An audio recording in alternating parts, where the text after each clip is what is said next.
Roger Stone here. Every day you wait, your money loses value, but gold and silver don't follow those same rules. American Sovereign Bullion gives you access to a nationwide wholesaler network, helping you secure aggressive pricing on real physical metals. Call 844-272-2428 now to get your free gold and silver guide to learn how to protect your wealth with physical gold and silver, delivered right to your door or with a gold IRA. Visit asbgold.com. That's asbgold.com for your free gold and silver guide today.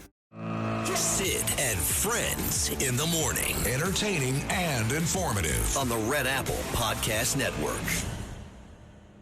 I'm sorry, Sid. Hi. Oh, God, don't be sorry. You kidding me? No, I'm wrapped up in these meetings on peace. And I said, it's between peace and Sid Rosenberg. And I said, let's take Rosenberg, okay? So. Washington, D.C., where President Trump has signed a bill to fund the Department of Homeland Security, bringing the agency shutdown to an end after 76 days.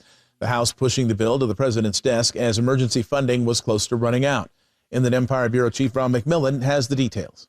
The longest government shutdown in U.S. history finally coming to an end, with the House of Representatives approving a bill that the U.S. Senate had passed over a month ago. The bill passed by a voice vote only, with only a few dozen members of the House actually there to vote. The bill, signed by President Trump, funds almost all of the Department of Homeland Security, but not ICE or Border Patrol. This will relieve pressure from the Department of Homeland Security. Secretary Mullen, who I've spoken to in the last couple of hours, will be greatly relieved. The president will, the administration will. Minority Leader Hakeem Jeffries issuing a statement this afternoon saying, quote, for more than 2 months, Donald Trump and House Republicans have kept the Department of Homeland Security shut down because of their toxic demand to spend billions of taxpayer dollars on ICE brutality. The extremists back down. Airline passengers probably won't see much of a difference because the president had recently signed an order allowing TSA agents to be paid through the shutdown. Still, passengers we spoke with had a lot to say about what the shutdown says about the current state of our politics. It was very disappointing that it held out for so long and really jeopardized a lot of things, hurt a lot of people. Just start yanking people out of the Congress that are doing this stuff. I don't care. Get rid of the party lines. Let's go liberal. Let's go moderate. Let's go conservative. Get rid of Democrat. Get rid of Republican. Be done with it. Maybe some of this crap will stop. Even though TSA agents are getting paid, the Department of Homeland Security said those emergency funds were close to running out, perhaps as early as next week. As for ICE and Border Patrol, Republicans are planning on funding them through a process called reconciliation, which will require no Democratic support. We have an update, a Fox News alert for you. President Trump posting on his Truth Social account this, quote, I am pleased to announce that I am nominating Dr. Nicole Saphier to be the next Surgeon General of the United States of America. Wow. Nicole is a star physician who has spent her career guiding women facing breast cancer through their diagnosis and treatment while tirelessly advocating to increase early cancer detection and prevention, while at the same time working with men and women on all other forms of cancer diagnoses and treatments. She is also an incredible communicator who makes complicated health issues more easily understood by all Americans. Dr. Nicole Saphier will do great things for our country and help make America healthy again. You probably heard me through that whole recitation grinning as I am because we love the doctor and what an incredible honor. And that was my honor to read that breaking news on air. Congratulations, Dr. Saphier. Well, Governor Hochul meeting the prominent New York City business leader who Mayor Mamdani mentioned in a video when trying to build support for his idea of a pied-à-terre tax. Fox 8's Morgan McKay is here now. Morgan, I imagine this was a huge topic in today's meeting. You're exactly right, Steve and Natasha. We don't have too many details just yet, but we do know that they did discuss taxes. Governor Kathy Hochul meeting with billionaire and Citadel founder Ken Griffin. But we do know also that Griffin walked into that meeting with a lot of frustration over being personally attacked, as he described, by Mayor Zoran Mamdani. Like for this penthouse, which hedge fund CEO Ken Griffin bought for $238 million. This pied-à-terre tax is specifically designed for the richest of the rich. It was this video that sparked immediate backlash from hedge fund CEO Ken Griffin, who is worth an estimated $50 billion, as Mamdani used his penthouse as a backdrop for his video about Governor Kathy Hochul's proposed pied-à-terre tax on second homes worth more than $5 million in the city. Now, Citadel is threatening to pull a planned $6 billion redevelopment project here in Manhattan. Griffin, along with with other business leaders, met with Governor Hochul to discuss taxes and more. The bill language for the pied-à-terre tax has yet to be written, but state lawmakers hope to have a deal within the next few weeks. Hochul's team says they expect the tax to generate around $500 million annually, but a report from the city comptroller's office warns revenue could actually be much lower, closer to $340 million. Here's more on what Griffin said about this tax this week. I think the willingness of the mayor of New York to make this a policy debate, a personal attack, just demonstrated a profound lack of judgment. I'm meeting with the governor Thursday. Okay, you'll figure it out. And we'll talk about our future direction in New York. Here's the real question. Is New York going to put their fiscal house in order and run itself from a position of a strong government that's pro-business? Or are they looking to play... why do the Americans think we can do socialism? Now, Mamdani's team pushing back slightly on the comptroller's report that estimates that revenue generated from the pied-à-terre tax will be much lower than predicted. Mamdani's team saying that this new report highlights how important crafting this legislation will be when it comes to making sure that these second homes can't skirt this additional tax. The NYPD says that it busted a car theft ring that targeted more than 250 people in the Bronx, Manhattan, Brooklyn, and Queens.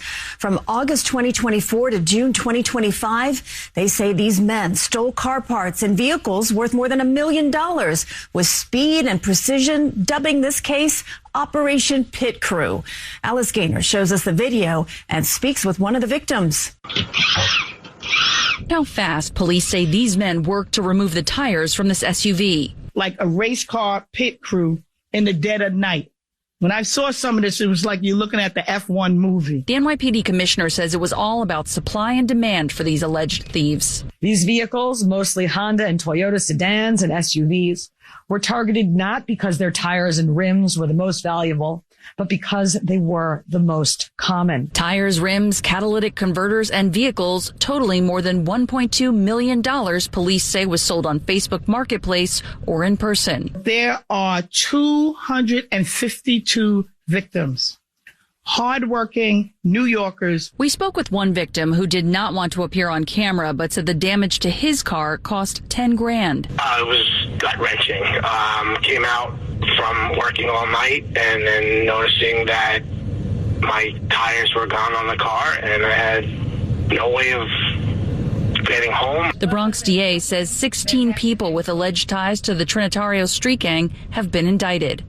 971 counts indictment. Most have been arrested and arraigned on charges like auto stripping, grand larceny, and conspiracy, but police say they are still searching for 4 more men. The NYPD says when it comes to your car tires, use locking lug nuts. If they see that lug nut, that lock nut on the car, they'll just move on to another car. In the Bronx, Alice Gaynor, CBS News, New York. Good advice there. During one of the search of the defendant's home, police say they found guns, ammo, and over $100,000 in cash stuffed in a suitcase. If convicted, these suspects face up to 15 years behind bars. The New York City Council has passed a package of bills aimed at combating vaccine misinformation and expanding access to shots across the city. The measures require the health department to work with schools to distribute clear information to parents about how vaccines work, their safety, and where to get them. Another bill calls for a citywide public education campaign targeting childhood and teen vaccines. The push comes as vaccine policies and messaging have drawn increased national attention, including from the Trump administration and federal health officials. So the Knicks will advance to the second round for the 4th straight year, courtesy of one of the most dominant performances in NBA playoff history. In a game they led by as many as 61. They win by 51. Everybody, and welcome to the Mike Francis podcast, part of the Bet Rivers Network. We come to you this evening as the Knicks have eliminated, embarrassed, destroyed, disseminated, just by limb, taking apart the Hawks this evening and moved on in the East. And it looks like right now, although there's a lot of time left in the third quarter, but the Celtics may be headed for a Game 7. So the Knicks will have to see. They're going to put their feet up and wait and see what happens. Now, I've seen a lot of NBA games in my life. I did a lot of NBA games. I was at the Memorial Day Massacre, Celtics and Lakers in the finals, when the Celtics ran the Lakers right out of the building, and then we hung around until Thursday night when everyone has written off Kareem, and then he came back with a huge game and tied the series at 1 apiece. I remember the Portland games against the Sixers in the finals that were one-sided, but nothing in a playoff game like I've ever seen tonight. I have never seen a surge like that in the first half of an NBA playoff game in my entire life. I mean, this game bordered, it was 72-22 with 4:39 left in the first half. 72-22. So obviously the second half was meaningless. What do you take from this game? Listen, the Knicks turned the corner in this series, took over the series, did it in a dominant fashion, did it with their defense. OG has never played better. I think this is the best basketball he's ever played in his life in this series. Towns played well. And tonight they even got a rebirth from Bridges, who had 16 points at the half. You know, it's funny. I've been dying to start this show with this Jay-Z, Alicia Keys song for a long time because I do like this song. I do. Not a big rap guy, as you know, but I do like this song. But for me, this song represents good in New York. And we really haven't had a good story in New York. I don't know. I've been here for 10 years, for like 7 years. So I've been dying to play this song, and what did it take? God forbid the mayor does something well for this city. God forbid the wretched governor does something well for this state. Nope. Has nothing to do with politics, because politics is a complete nightmare here in New York. Complete nightmare. It took the New York Knickerbockers, and like Mike Francesa, who, of course, I worked with for many years at WFAN. I did the midday show for 5 years, hosted that with both Jody McDonald and Joe Beningo right before Mike and the Mad Dog, Mike Francesa, Christopher Mad Dog Russo, after doing sports on Imus for 5 years. Like Mike said, man, I've watched a lot of NBA. I turned 59 last Sunday. I don't ever remember a game like this. Not even Lakers, Celtics, or Portland, Philadelphia. I was way too young to remember that. This was unbelievable. 72-22 in the second quarter. Then my son Gabriel, who loves the Knicks. Gabe is a pretty knowledgeable sports fan. He can tell you about a lot of teams, a lot of sports. But his love by far is the Knicks. Yankees come in second. And he runs downstairs and he goes, Daddy, Daddy, Daddy, look at this. And he shows me his phone, and it reads Knicks 86, Hawks 35. I've never seen anything like that. I mean, they all played well. Mike's right. OG Anunoby was terrific. Towns had a real good series. Bridges had a great first half last night. He was not great during the series. I thought Josh Hart had an amazing game 5 in that second quarter. But you know how the series went, right? At one point, the Knickerbockers lost 2 games by 1 point. They had the final possession in both games. They came up short. So here we were a couple of days ago with the highly favored Knicks down 2-1 to the Hawks. And I had Stephen A. Smith on this show a week ago today. The great Stephen A. Big Knick fan, too. And it was 2-1 Atlanta. And I said, you know the happiest guy in the world is right now? Former Knick coach Tom Thibodeau. Tom had the Knicks 2 wins away from the NBA Finals, and the Knicks fired him. It made no sense.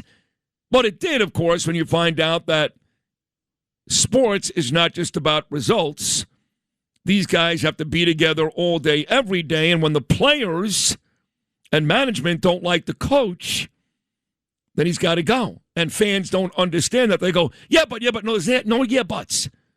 You got to work with somebody every day you don't like. Whether the results are good or not, it ain't going to work. So even though Thibodeau did a really good job with the team, everybody told me he became impossible to work with. But with that said, with the Knicks trailing the lowly Hawks, who's young, they're athletic, they're not good, okay? They're down 2-1. Thibodeau must be smiling ear to ear. And Mike Brown, very cool before Game 4, says, look, here's what I told my guys. This is not a best of 5. We are not facing an elimination game in Game 4. This is a best of 7. In other words, there's plenty of time. We're not down 3-0. We're not facing elimination. We got to play good basketball. That's it. And the next 3 games, the Knicks blew the doors off the Hawks. Atlanta, at that point, was never competitive in this series again. Double-digit wins in games 4, 5, and a 51-point win, led by as many, as you heard Mike Breen say, as 61 in Game 6. Never seen anything like it. Have you known? The Knicks have found their groove, of course, right at the right time, and I wouldn't want to play them next, whether I was the Sixers or the Celtics. No. Well, that's another shocking series because we had Joe Beningo on this show yesterday. He's a sports legend. He knows more about sports than any of you out there. He's amazing. Still on the Fan.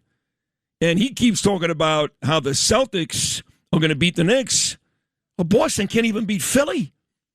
I mean, the 76ers, without a couple of their big-time players, they're not a very good team to begin with. And that series now goes to a 7th and deciding game. Now, I can't see any scenario where the Celtics lose a Game 7 at home.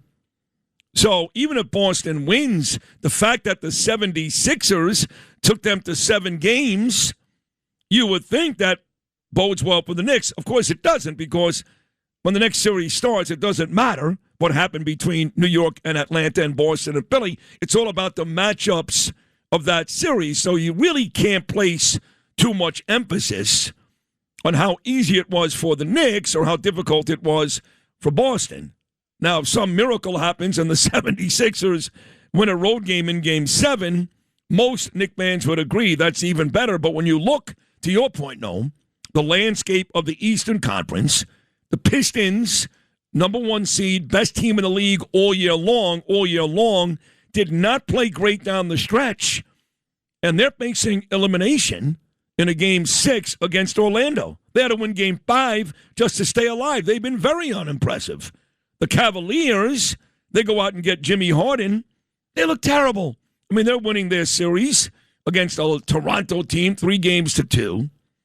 Point being, Detroit moves on. They don't look very good. Cleveland moves on. They don't look very good. Boston moves on. They've struggled. So, Noam, yes, of all the teams in the Eastern Conference, especially in their last 3 efforts, the Knicks look like world beaters. Yeah, there's a path there. There's a real path. But, as a Knicks fan, I watched the first half of that game while I was lying in bed last night before I fell asleep. Ew. And were you naked? I was, yeah. Oh, God. So, was your wife there? Was Pam there? No, she doesn't she gets into bed. She doesn't want to be in the same bed as me. No, she gets in hours later. God, you're so gross. After I'm definitely asleep. Sure. And but even after falling, because after a life of most of my adult life being a Knicks fan, is that I went to sleep, I fell asleep, and I woke up at about 1:30 in this morning, and I thought, oh, they somehow blew this lead, even though they were up 40 points. You're not blowing 40 or 50 but points. They just built on that lead. It was incredible. Yeah. Talking about being a lifelong Knicks fan, this douchebag mayor of ours, I know he's a Met fan. That's true, he is. And we all know about the Mr. and Mrs. Met hug and all that nonsense that made me this rabid Yankee fan. In fact, I'll be back at the stadium Monday night for the 4th and final game of a set the Yankees start today against Pete Alonso and the Orioles. Going with my boys, taking me out my birthday, Keith Kantrowitz, Mark Oranger. Going to be sitting in the legend seats. Randy Levine, once again, the president. I spoke to Randy again last night. He said, Sid, I don't care where your seats are in the stadium. You sit with me. You can't make it up. Randy Levine and I are like BFFs at this point. So I'll be there Monday for the Yanks. But why I even mentioned the Yankees, I have no idea. What was I trying to say there, Noam? I don't know. I'm getting old. Comparing the Knicks to the Yankees, maybe? I don't know. All I know is, I know why. Because Mamdani is a Met fan. So I go on Twitter at halftime of the Knicks game, and I notice that this mayor actually tweets, "In Knicks we trust." Not in the Knicks, by the way. No. In Knicks we trust. All right, I'm going to tell you what I wrote on Twitter this morning. It's all embarrassing. No. Are you ready for this? Yeah, I am. This is why people love my Twitter account. At Sid Rosenberg 19. If you're not following me on Twitter, you're missing a lot in your life. At Sid Rosenberg 19. So he puts in Knicks We Trust with a big picture of a bunch of Knicks players are up by like 40 at the half. So I send back, Zoran, do us all a favor and STFU. You know what that stands for, right? Mm-hmm. I go, now you're a Knicks fan? How are the Knicks ratings in Gaza? I'm sure you got a lot of response to that. Oh, I'm getting a lot of response already. Yeah, a lot 30 of hate. minutes in, the phone is blowing up. It's all hate. Is it all hate? Most of it's hate, probably. No, not from me. Oh, God, never. No, I mean from people who like Zoran. Of course, they hate this guy. They hate him. Normal, everyday, real New Yorkers, they hate Mamdani. I'm not talking about these dim-witted young girls on the ferry on the way to Manhattan who have orange hair and blue hair and hairy legs. I'm not talking about them. I'm not talking about these suck-ups in New York government that are scared to death of him. Normal New Yorkers, people I love, they hate this guy. They're not buying he's a Knicks fan. Give me a break. He was in Uganda when Patrick Ewing was playing basketball here. Come on, enough with this guy already. In Knicks we trust. Not even in the Knicks. What kind of English is that? I don't know, but I feel like we're not getting past the next round because that's like a jinx of sort, like it did to the Mets. Exactly right. And the Mets lost again yesterday. Had a 4-3 lead. The bullpen blew it. So don't look now, but the Mets, in their last 20 games, have 3 wins. The Mets have a record of 10 wins and 21 losses. That is the worst record in Major League Baseball. Yeah, because the Phillies won yesterday. So. That's right. Yeah. The Mets are the only 10-win team in Major League Baseball. The Yankees, who again start that 4-game series against the Orioles tonight, on the flip side, the Yankees are 20-11. They're the only team in the American League playing better than 600 baseball. So Yankees are doing great. Best record in the American League. Metropolitans, worst record in Major League Baseball. Oh, God, excuse me. That was nice. Oh, I don't know. I got nauseous. Give me what's going on in the news. I got so many great guests today, like 7 of them. So we got to get to the other news quick here, Noam. What's going on? Yeah, I mean, overseas, there's a new threat from the president when it comes to Iran. He says he's tired of waiting for these, peace talks to materialize. And now he's saying, we might have to start up the war again. And then you have the Iranian leaders responding to that, saying, hey, if you open up our ports, which have been closed by the U.S., the U.S. has made it so nothing can get through. Maybe we'll talk, so now we have that impasse that continues there. Otherwise, here locally, there was guns. Hold on. Stick with Trump for a second. Sure. Somebody asked me today, they said, wait a second. President Trump signed a bill yesterday. Thank you, Mr. President. Lovely thing that he did. He signed a bill to end the 76-day DHS shutdown. He did. Okay. Why didn't he sign that bill 50 days ago? Why did we wait 76 days for some of these government workers to consider jumping out of buildings? I don't know the answer to this. I have no idea what, but they said, why wouldn't he do it 40 days ago, 50 days ago? Don't know the answer to that. I mean, I guess he wanted to see if the Democrats and Republicans could work it out. I don't know either. And they're not funding ICE. Again, why does the news even say that? ICE is funded through 2029. Yeah, it's separate. Right. Why do they keep mentioning ICE? It doesn't matter. As long as it's TSA agents, so we can fly without airplanes running into each other. As long as Secret Service, who is a topic of conversations every day. I know I've told you this before, but I woke up early Sunday morning. I texted the President of the United States. I said, I'm sorry this keeps happening to you, but I love you and so do most Americans, and stay strong. That was 7:19 a.m. Sunday. I did not expect the President, after the chaotic night the night before, where they tried to kill him again, to get right back to me, and he did 3 minutes later. And he made it a point in his text back to me after thanking me, he said, thank you, Sid, to thank his Secret Service. So I was on with Greg Kelly yesterday, and he's mad. He's not alone.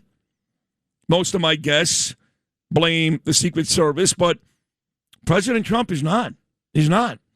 And by the way, a lot of the same folks that are blaming Secret Service also are saying, yes, there was some lapses, but most of the folks that I speak to seem to think there was a bigger problem Saturday with the venue. The fact that 3,000 hotel people were just kind of milling around, you know. When you see this video this morning, it's a much better video than what we saw Sunday of this idiot, Cole Allen, one of the worst plans I've ever seen. He's going to run with guns and knives past all these different Secret Service perimeters, make his way into the ballroom and kill somebody. For a really smart guy, it was the dumbest plan I've ever seen. And the truth is, yes, he made it through the metal detector, but that was it. It wasn't like he got very, very close to the president. He didn't. He was in the hotel. He went downstairs. There it was. So I'm not sure why the Secret Service is getting so much hate. They did, kind of screw up a little bit, but it wasn't awful. Certainly not comparable to Butler, Pennsylvania. So Trump came out again this morning and gave credit to the Secret Service, which seems to really anger some people, though. Yeah, well, ultimately, they did their job, right, which is to protect the president. Now, there's questions about, could he have got, maybe he tripped along the way once he ran through the security line there. I heard that too. Right, yeah. So we don't know that for sure. And then the real question is, even if they, they didn't know what he had on him, right, whether he was armed with bombs or guns or whatever it may be, why didn't they shoot to kill? And so I think that's a fair question. That was weird, yeah. All right, that's the presidential stuff. What were you going with locally? So there's this great video from the Bronx. So a big bust yesterday involving an auto theft ring up in the Bronx. And it was amazing. I love the name of this, Operation Pit Crew. Yeah. Stealing catalytic converters and tires, 252 victims, 16 gang members, about $1.2 million in profit for these gangbangers. They raided some apartment. They found a whole bunch of guns, $100,000 in cash. They say there's about 4 more still out there, but this seemed to be quite an operation. It was a full-on business, and it was an enterprise. And if you see the video of this, it's incredible. The reason they were so successful is they were like a NASCAR pit crew. They would show up at these cars. They mostly went for Hondas and Toyotas because those parts sell better on the black market. And within 2 or 3 minutes, that's how fast. You watch this video, it's incredible. They stripped the cars of tires, rims, catalytic converters with precision. And it took them a while, a year or two, to catch up with this crew. But now you got 16 people behind bars this morning. But they could have used it. They could have been hired by NASCAR to work there. Well, that's why they call them the Operation Pit Crew. Yeah. You have any real details? I've heard, they discussed taxes. How do you say this? Is French Pierre de Terre? Is that right? Pierre de Terre. Second home tax. Yeah. This meeting that did happen yesterday between Ken Griffin, worth about $50 billion, and our wretched governor, Kathy Hochul, as he continues to ponder whether to do this $6 billion job, not far from here, in Midtown Manhattan, employ about 25,000 people.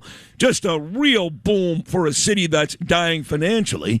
But after the mayor, that moron, embarrassed Griffin, he is starting to think maybe I'll take it elsewhere, do it in Texas, do it in Florida. So he did meet with the governor yesterday, but all I saw, like Morgan McKay, for example, Channel 5, I like her, was a lot of periphery stuff. Any real specifics? Yeah, I didn't see that she had made any public statement after this meeting, but it is interesting that she was called in to try to save this deal. Obviously, you would think the mayor might have gone and just said apologize for what he did. He's not going to apologize. It was his deal. And look, even though they seem to get along, there are some differences between Hochul and Mamdani, between Julie Menin and Mamdani. This Mamdani, this louse, this radical jihad louse, he's never going to apologize for anything.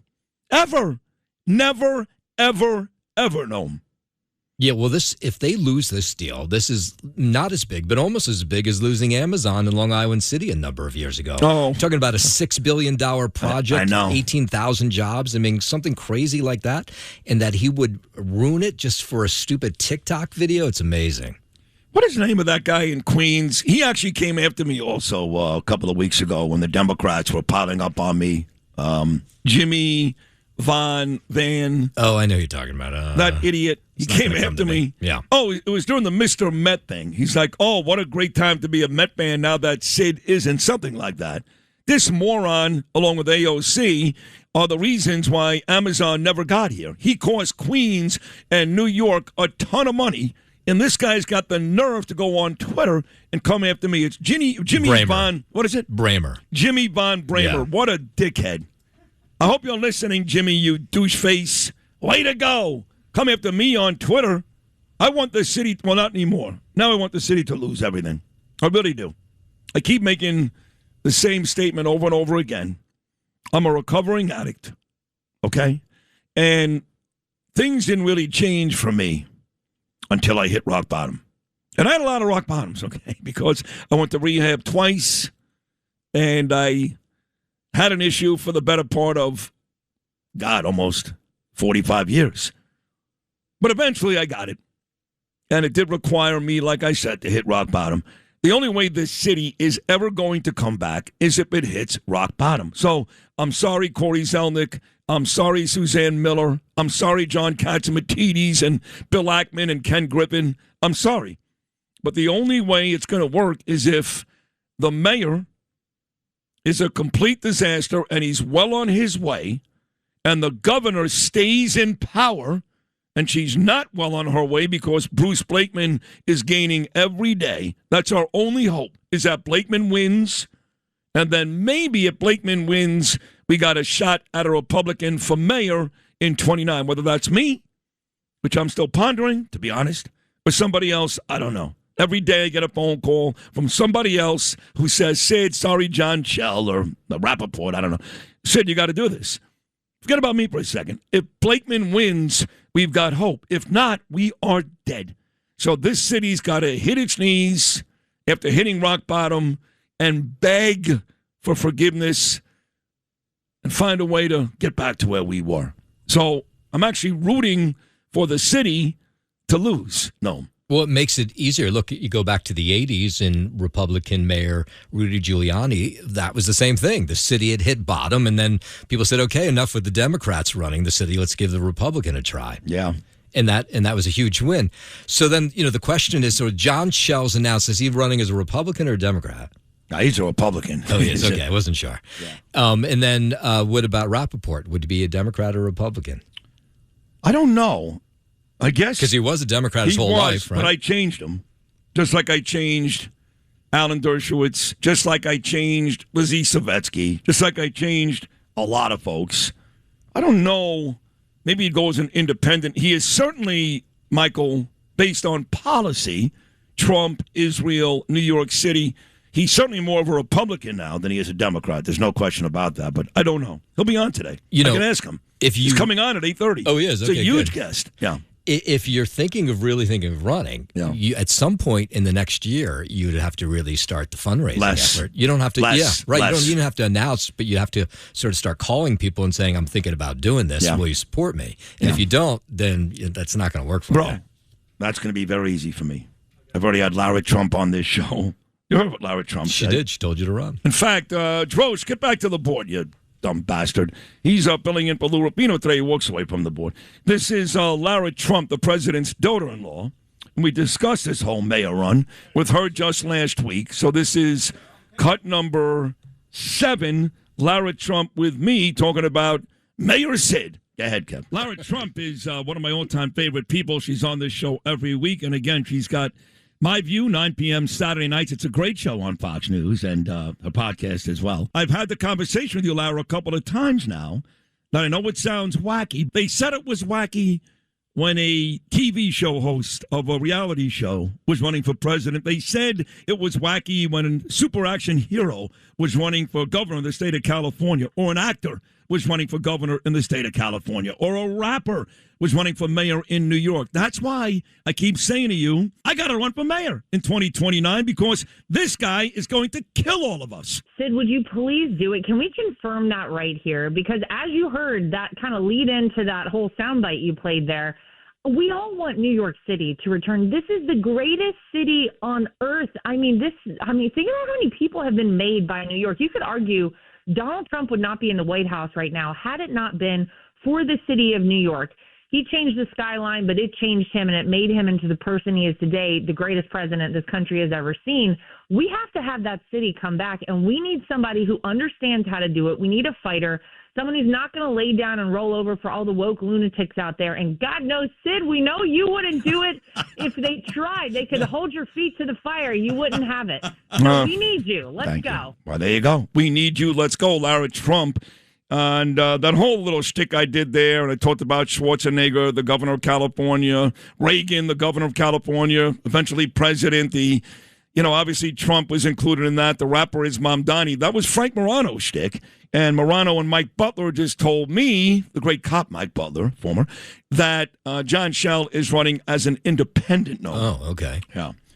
Which I guess, you know what they do? They run as independents because they don't want to scare away Democrats. You know what I mean? Yeah, well. I'm going to run as a Republican. I'll scare away Democrats, and I just don't care.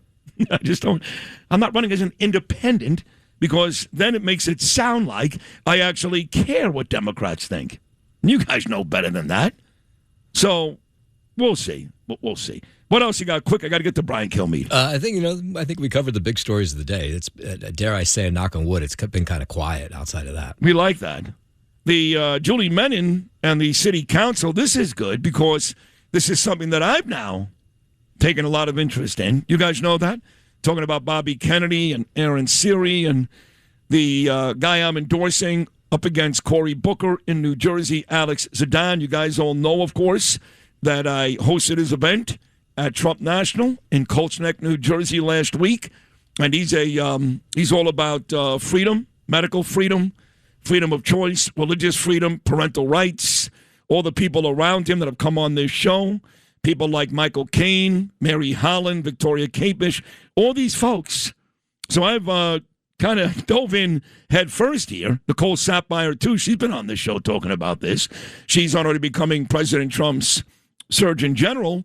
So Julie Menin and the New York City Council passing bills yesterday, trying to make people aware of the dangers of vaccinations. How about that, Noam? Amazing, yeah. Right? Mm-hmm. And now we have become part of that Bobby Kennedy crew on this show, and I'm proud to say that I have. Dr. Oz has been here, too, and others. All right, we'll take a break. Again, monster show today. We're going to talk to Dick Jerardi tomorrow, ladies and gentlemen, from the great state of Kentucky. It'll be the 152nd running of the Kentucky Derby. Dick Jerardi comes on every year to preview the Derby, the Preakness, and the Belmont. This year is no different. We'll talk to Dick Jerardi in the 9 o'clock hour. Joe Tacopina, the famous actor, comedian, and maybe mayor, Michael Rapaport, KT McFarland, Sean Spicer, author Aidala, and coming up next, our colleague here at WABC and Fox News great Brian Kilmeade. It's an action-packed Friday morning right here on the number one show in New York and around the country. We are Sid and Friends in the morning. Sid and Friends in the morning on the Red Apple Podcast Network. So Dana Perino made her debut on Sid and Friends in the morning yesterday. I go, Dana, listen, okay. I have a lot of very, very close friends at Fox. I would say about 4 times a week. We do a 3-way text, me, Sean Hannity, and Mark Levin, literally 4 times a week. But Brian Kilmeade is my guy. And Brian is really the one that helped set this up. I love Brian. And Dana's like, I got to tell you, I don't know why I listen to these boring political podcasts. She goes, your show is great. And she only heard about 4 minutes while waiting on hold. So Brian, who does a great job following me each and every weekday morning here on 77 WABC at 10 o'clock, Fox and Friends, his own amazing show, Sunday nights at 10 o'clock, One Nation. Brian, you basically set this thing up, and she seemed to really have a good time. Yeah, I mean, she's got a great book out. She's pumped up. She's going to be on Long Island and Oyster Bay, I think Monday. Yes, Monday. Steve Israel's bookstore over at Teddy Books. And I said, wait a second, have you haven't been on with Sid yet? And he's like, no. She goes, yeah, we're having trouble getting the time. I go, guys, that's it. Let's get this done. I mean, Sid is flexible. He love you. You would love him.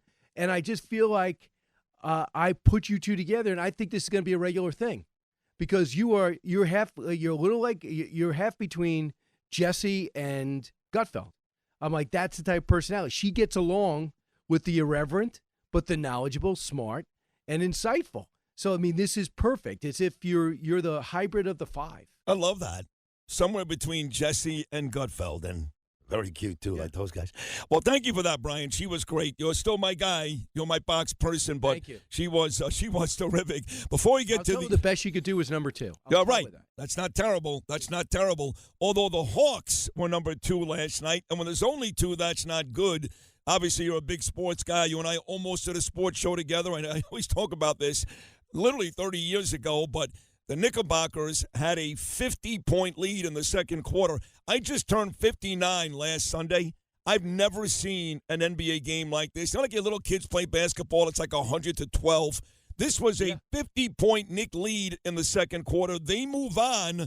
Things more complicated now because the 76ers beat the Celtics last night. So all of a sudden, the mighty Celtics, they got to play Game 7 at home. And don't look now, but with the Pistons struggling and Cleveland barely getting by, the Knickerbockers right now are the most impressive team, Brian, inside the Eastern Conference. And you know what? I just think that it's funny because it looks so bad for 2 straight games because they lost 2 by 1 point. You think to yourself, what's going on with the bench? Why did they have these guys in at the end? What happened to the defense from last year? And then they quickly show that they can beat the Hawks, and they do, and then they crush the Hawks in 6, and people are going, they look better than ever, while the Celtics struggle against Philadelphia. This is, we watch Houston and Lakers going at it. So there's a lot of, there's a lot going. I tell you, Mike Brown seems like a great guy, but there's pressure on this guy to go beyond what the last year's team did. Thibodeau, yeah. And it looked like the Hawks look younger, they look faster, they look looser. They were not intimidated by the guard. And I'm thinking to myself, they're probably going to fire this guy if they lose this series. And now all of a sudden it's like, well, anything's possible. But fundamentally, even though we have new rules now, Sid, doesn't this come down to tenacious defense still? I mean, we were there in the 80s and 90s, real 90s with the Knicks every year. I don't care what happened, who they rotated in as Kiki Vandeweghe or whoever. They were known for tough defense. That's what got them deep in the playoffs every year against Miami and ultimately against Houston. And now we're back to that. Even though the rules are a little bit tighter, that's what it's going to be. And if we could figure that out, I think they just finally figured it out. There's no question, especially in the postseason, regular season basketball, you can win 155-135, but even though the Knickerbockers scored 140 points last night, to your point, they only gave up 80-plus at one point in the second quarter. The Hawks only had 22 points. So you're right, defense usually wins, just like football in the postseason, and the Knickerbockers played great defense the last 3 games against the Hawks. You know what did make me nauseous so last night? The Knicks are up big at the half. And I noticed the mayor, this idiot mayor, actually tweeted, "In Knicks we trust." I don't know when he became a big Knick fan. I know he's a guy in hugging Mr. and Mrs. Met. I'm not exactly sure when Zoran Mamdani became a big Knick fan, but I actually was having such a good night enjoying all the action till I saw the mayor's tweet. I know. What about the way we haven't talked about this. What about the way he acted with the king and queen? Oh, that was disgusting. Disgusting. By the way, Curtis Lewa agrees with him. He agrees. Give back the jewel. Who cares? I mean, you got 4 countries that claim they own that crown jewel. India, Pakistan, Afghanistan, Iran. Who cares? He's here. He's at a 9/11 memorial. But it goes to show you, Brian, that this guy doesn't care about the beautiful American lives that perished, that died on that soil that day. He doesn't really care about what we went through the last 25 years. He just doesn't care. He doesn't get it. I mean, it's like a child. I mean, it was like a little spoiled brat. I don't like him. No. You're running the city. He chose to come to your city. He didn't have to. You go to the 9/11 memorial. You want to get attention for 25 years. But then again, he has to make a statement about the king. You go out there, Bloomberg had to step up and stand with him by the memorial. I mean, to me, I'd be ticked off if, I go, hey, I'm the mayor, but he doesn't want to be with the king. So I had Harry Cole on yesterday from The Sun, British newspaper, and he said the deal is India gave it to Britain as a gift. This is not even, you and I wouldn't know this issue. I don't even know how to pronounce the jewel. So they gave it as a gift. He goes, so we keep it. That's it. It's done. Yeah, I know, but it just underlined this. He's not from here. 8 years ago, he was, I think, in Uganda. So he doesn't even think with an American sensibility. He doesn't think about the War of 1812. He doesn't think about the British alliance in World War XI, like Congresswoman Crockett. So this is, to me, he hurt himself with that, as bad as he did with the Ken Griffin situation. Oh, no doubt. And that jewelry was given to England 93 years ago. And again, for me, it's less than, he doesn't know, he's young. He has no heart.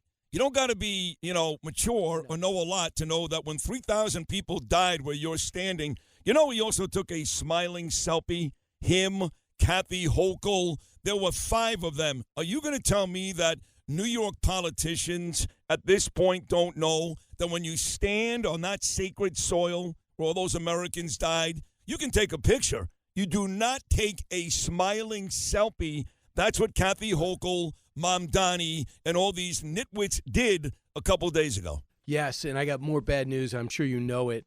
They are underlying severe sanctuary city laws to prevent ICE from doing anything in the city. So they let in tens of thousands who are living off the city, off the tax dollars, and now they have the most strict sanctuary cities. You do not cooperate with ICE in New York. Hochul is ushering it in. Bruce Blakeman's got to capitalize on this. No cooperation with illegal immigrants, siphoning off our system, living in our hotels, and now on the streets in many cases, overcrowding schools. And now if they come after them, they're going to punish the cops if they cooperate at all, and they're going to block ICE wherever. They're going to be obligated to block ICE wherever they go. Now, what's Holman going to do? Probably double and triple down. We could have a mini Minneapolis right here again. So that is what Governor Hochul's still doing. So don't let anyone tell you that she's a moderate. Watch her actions. And she's scared to death of Mamdani, scared of whatever he harnessed to get elected. So she does not know what to make of it. And that's why if Bruce Blakeman gets aggressive and calls her out on all this, she'll be forced to either act like a socialist or act like a moderate. You can't have it both ways. You're right about her. By the way, in the final 60 seconds, she did meet with the aforementioned, you mentioned Ken Griffin moments ago, who's considering taking his $6 billion New York City project someplace else because of the moron Mayor Mamdani. They did meet yesterday. They spoke about taxes, I guess specifically second home tax. I can't pronounce that ridiculous French term for what she wants to do, but she did meet with Griffin yesterday, so there is hope that he will still spend that money right here in New York City. I don't know. Is there hope? Or would I like him to do what he did in Chicago and leave and send a message? Send a message. I mean, look, I know in the short term we all pay the price for that, but send a message. What you're doing is scaring away everybody. You went after me. Now you lost $6 billion, 100,000 jobs, and everything else that those people were going to contribute to the New York City economy. I find myself rooting against New York because I want them to learn the lesson. Remember what Ken Griffin said. There's nothing in our DNA in America that can coexist with socialism. That lunatic in Seattle, if billionaires want to leave, goodbye. That we have our mayor. Billionaires should not be allowed. No, billionaires, you say, how did they do it? Do reverse forensics, and you follow in their wake, and you hope that someone like that will mentor you, or you can read their biography and emulate their steps. That's the American way. If you inherit this money and you split, you're blowing it from, like we know a lot of people, next, second, and third generations, that's not what I'm talking about. But no one gave these guys anything. Sid, how much are you working? What time did we get up today? How long did it take us to get these jobs? I'm not complaining. I'm just saying, underline the path to success. It's never easy, but it's synonymous with the American way. I'm going to earn my way up. I'm going to see people that are successful. I'm going to find out how they did it, see if I could match them and exceed them. But we have these people that we keep electing that want us to resent them, and we cannot let that happen. That is so well said. I mean, I'm actually giving you a fist pump right now, Brian Kilmeade. That was great. And I'm with you. I'm a recovering addict, and I had to hit rock bottom, hit my knees, and hit rock bottom before I got better. I am also rooting for New York, even though I work and live here, my wife and children. to drown because, like a recovering addict, until you hit rock bottom, you never really get better. So I'm with you 1,000%. Okay, Brian, 2 days away, 10 p.m. Sunday night. Best show on cable TV. Your show, One Nation, 10 p.m. Sunday nights on Fox News. What are we looking at? Well, I can't forget about October 17th at West Prairie Music Fair. We're beginning to sell a lot of tickets from Uniting the States Tour, my new book coming out in October. But coming up, we got a Peter Schweitzer is going to unwind what's happening with China. He is going to dig in, the investigative reporter. Also, why are we being infiltrated by outside sources through social media trying to divide us? He's unwound the whole thing. Mike Pence is going to be with us. We know that for sure. Abby Hornacek, I know, is your favorite. That'll be great. We got other surprises throughout the day. Sunday at 10 o'clock, all-time high. Last week, we got the highest demo on the day and Sunday. That means young people are watching because they know we're cool. So that makes sure Sunday at 10. But most of all, listen to today's radio show because we're going to talk about we got a great roster of guests today, including my brother's going to be joining us, talking about his brand new team as well as a World Cup preview. We're going to have Shannon Bream's got to be with us. Julian Epstein on the Democrats that he wants no longer a part of. Like Fetterman, he's a moderate. That's happening to his party. Just like that lunatic in Maine.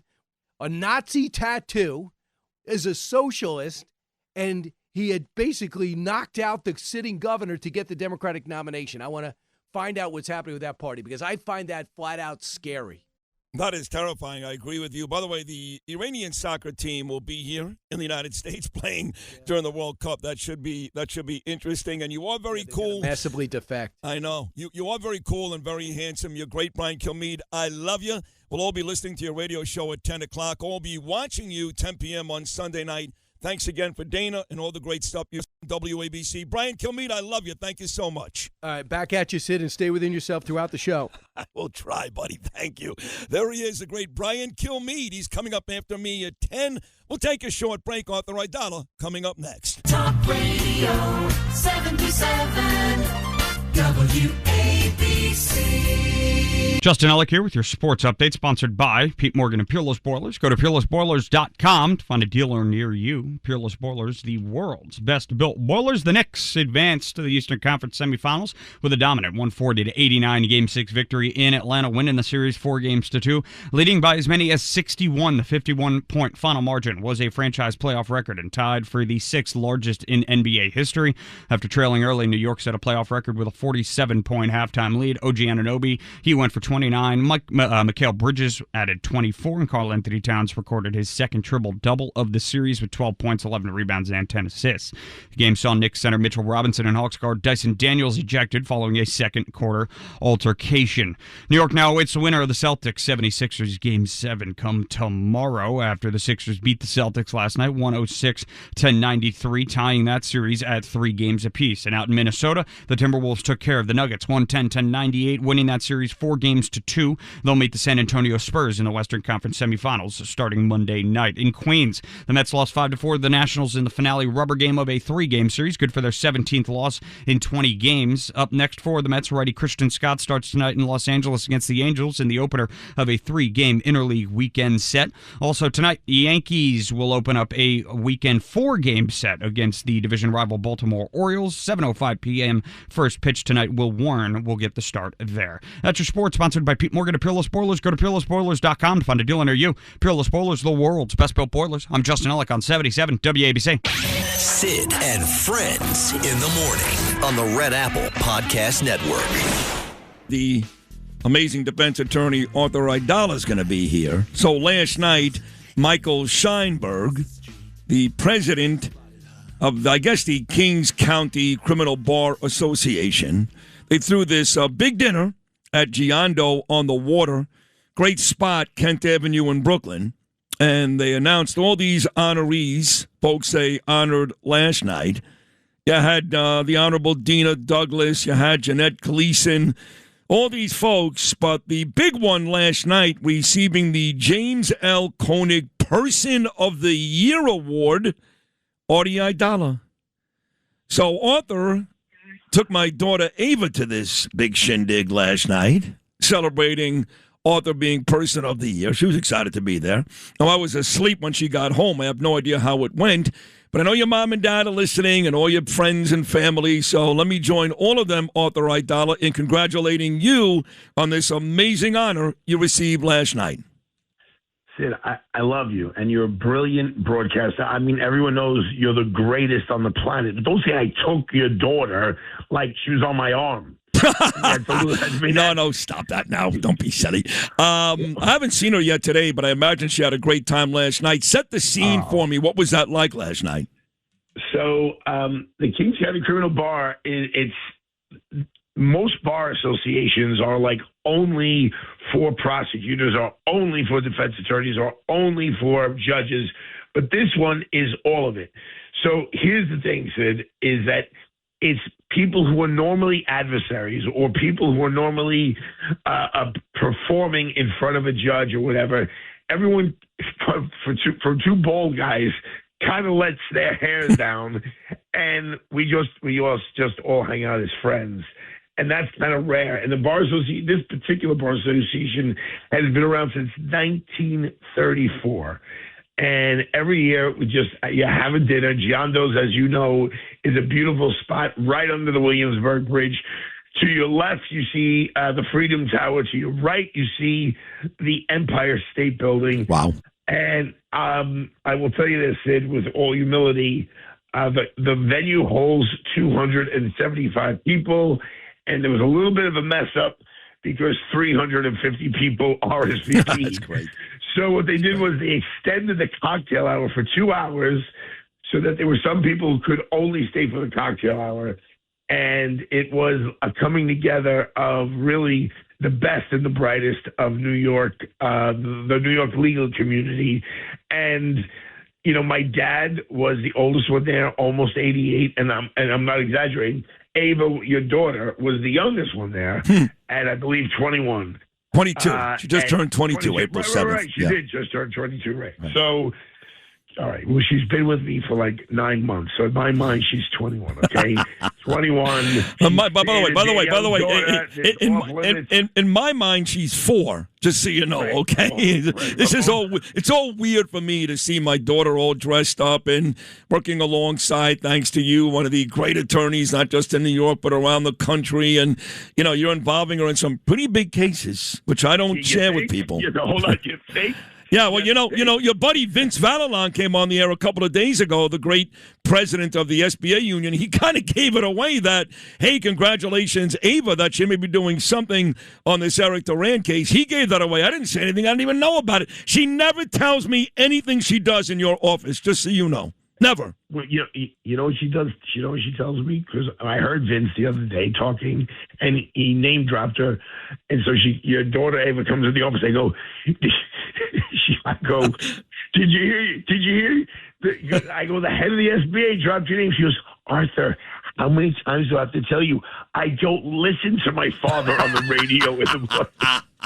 She was forced to listen a couple of days ago because Danielle does listen, and Danielle and her went to work together in the city. She was forced to listen, and no complaints. I'm sure she complained to her mother. But, you know, talking about Eric Duran, it's interesting because I had Bruce Blakeman on this show, I don't know, about a couple of weeks ago, and he made the declaration here before he went public on Long Island that when he wins, when he beats Kathy Hochul, he's going to pardon Eric Duran. Now what I'm seeing, Arthur Aidala, all over the internet, every social media site is, they're not waiting for Bruce. There is a tremendous amount of pressure right now on Governor Kathy Hochul to pardon your guy, Eric Duran. Are you seeing that? Absolutely. A lot of news outlets and just like people on the street. You know, it was interesting, Sid, the day that we got him out, which was 2 weeks ago today, right? I had to go to a wake all the way up in like northern Rockland County. And I was with people in the truck in my car, and I'm driving up, and we were a little late. They're like, all right, you know, you're going really fast. They go, what happens if you get pulled over? I just tell the cop, hey, we just got Sergeant Jerardi out of jail. What are you going to do, give me a ticket? No, that doesn't work. No. Clearly you don't listen to this program because according to Emily Lipstein, who works at Street Blogs, New York City, if you get pulled over and the officer hears my show on in the car, you can get away with murder. That's what she said. Yeah, no, it's just like it's just like your best friend, President Trump. He says he can shoot someone on Fifth Avenue and he can get away with it. No, and look, there is a sense of right and wrong still that remains in our society, which is a beautiful thing. And people now know about Eric Durant. Here's the weird part, Sid. When it happened, it got a little publicity. When he went to trial, it got very little. It got very little publicity.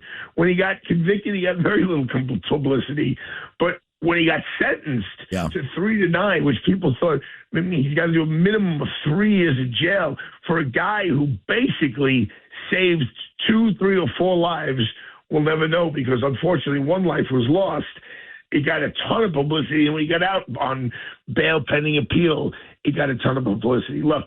We need people, we need law enforcement to obviously do the best they can, to be smart. There's always going to be a bad apple in the cart, but right around the corner from where your daughter and I work, when I say right around the corner, I mean as close as you want to Smith and Walensky, like 40 yards.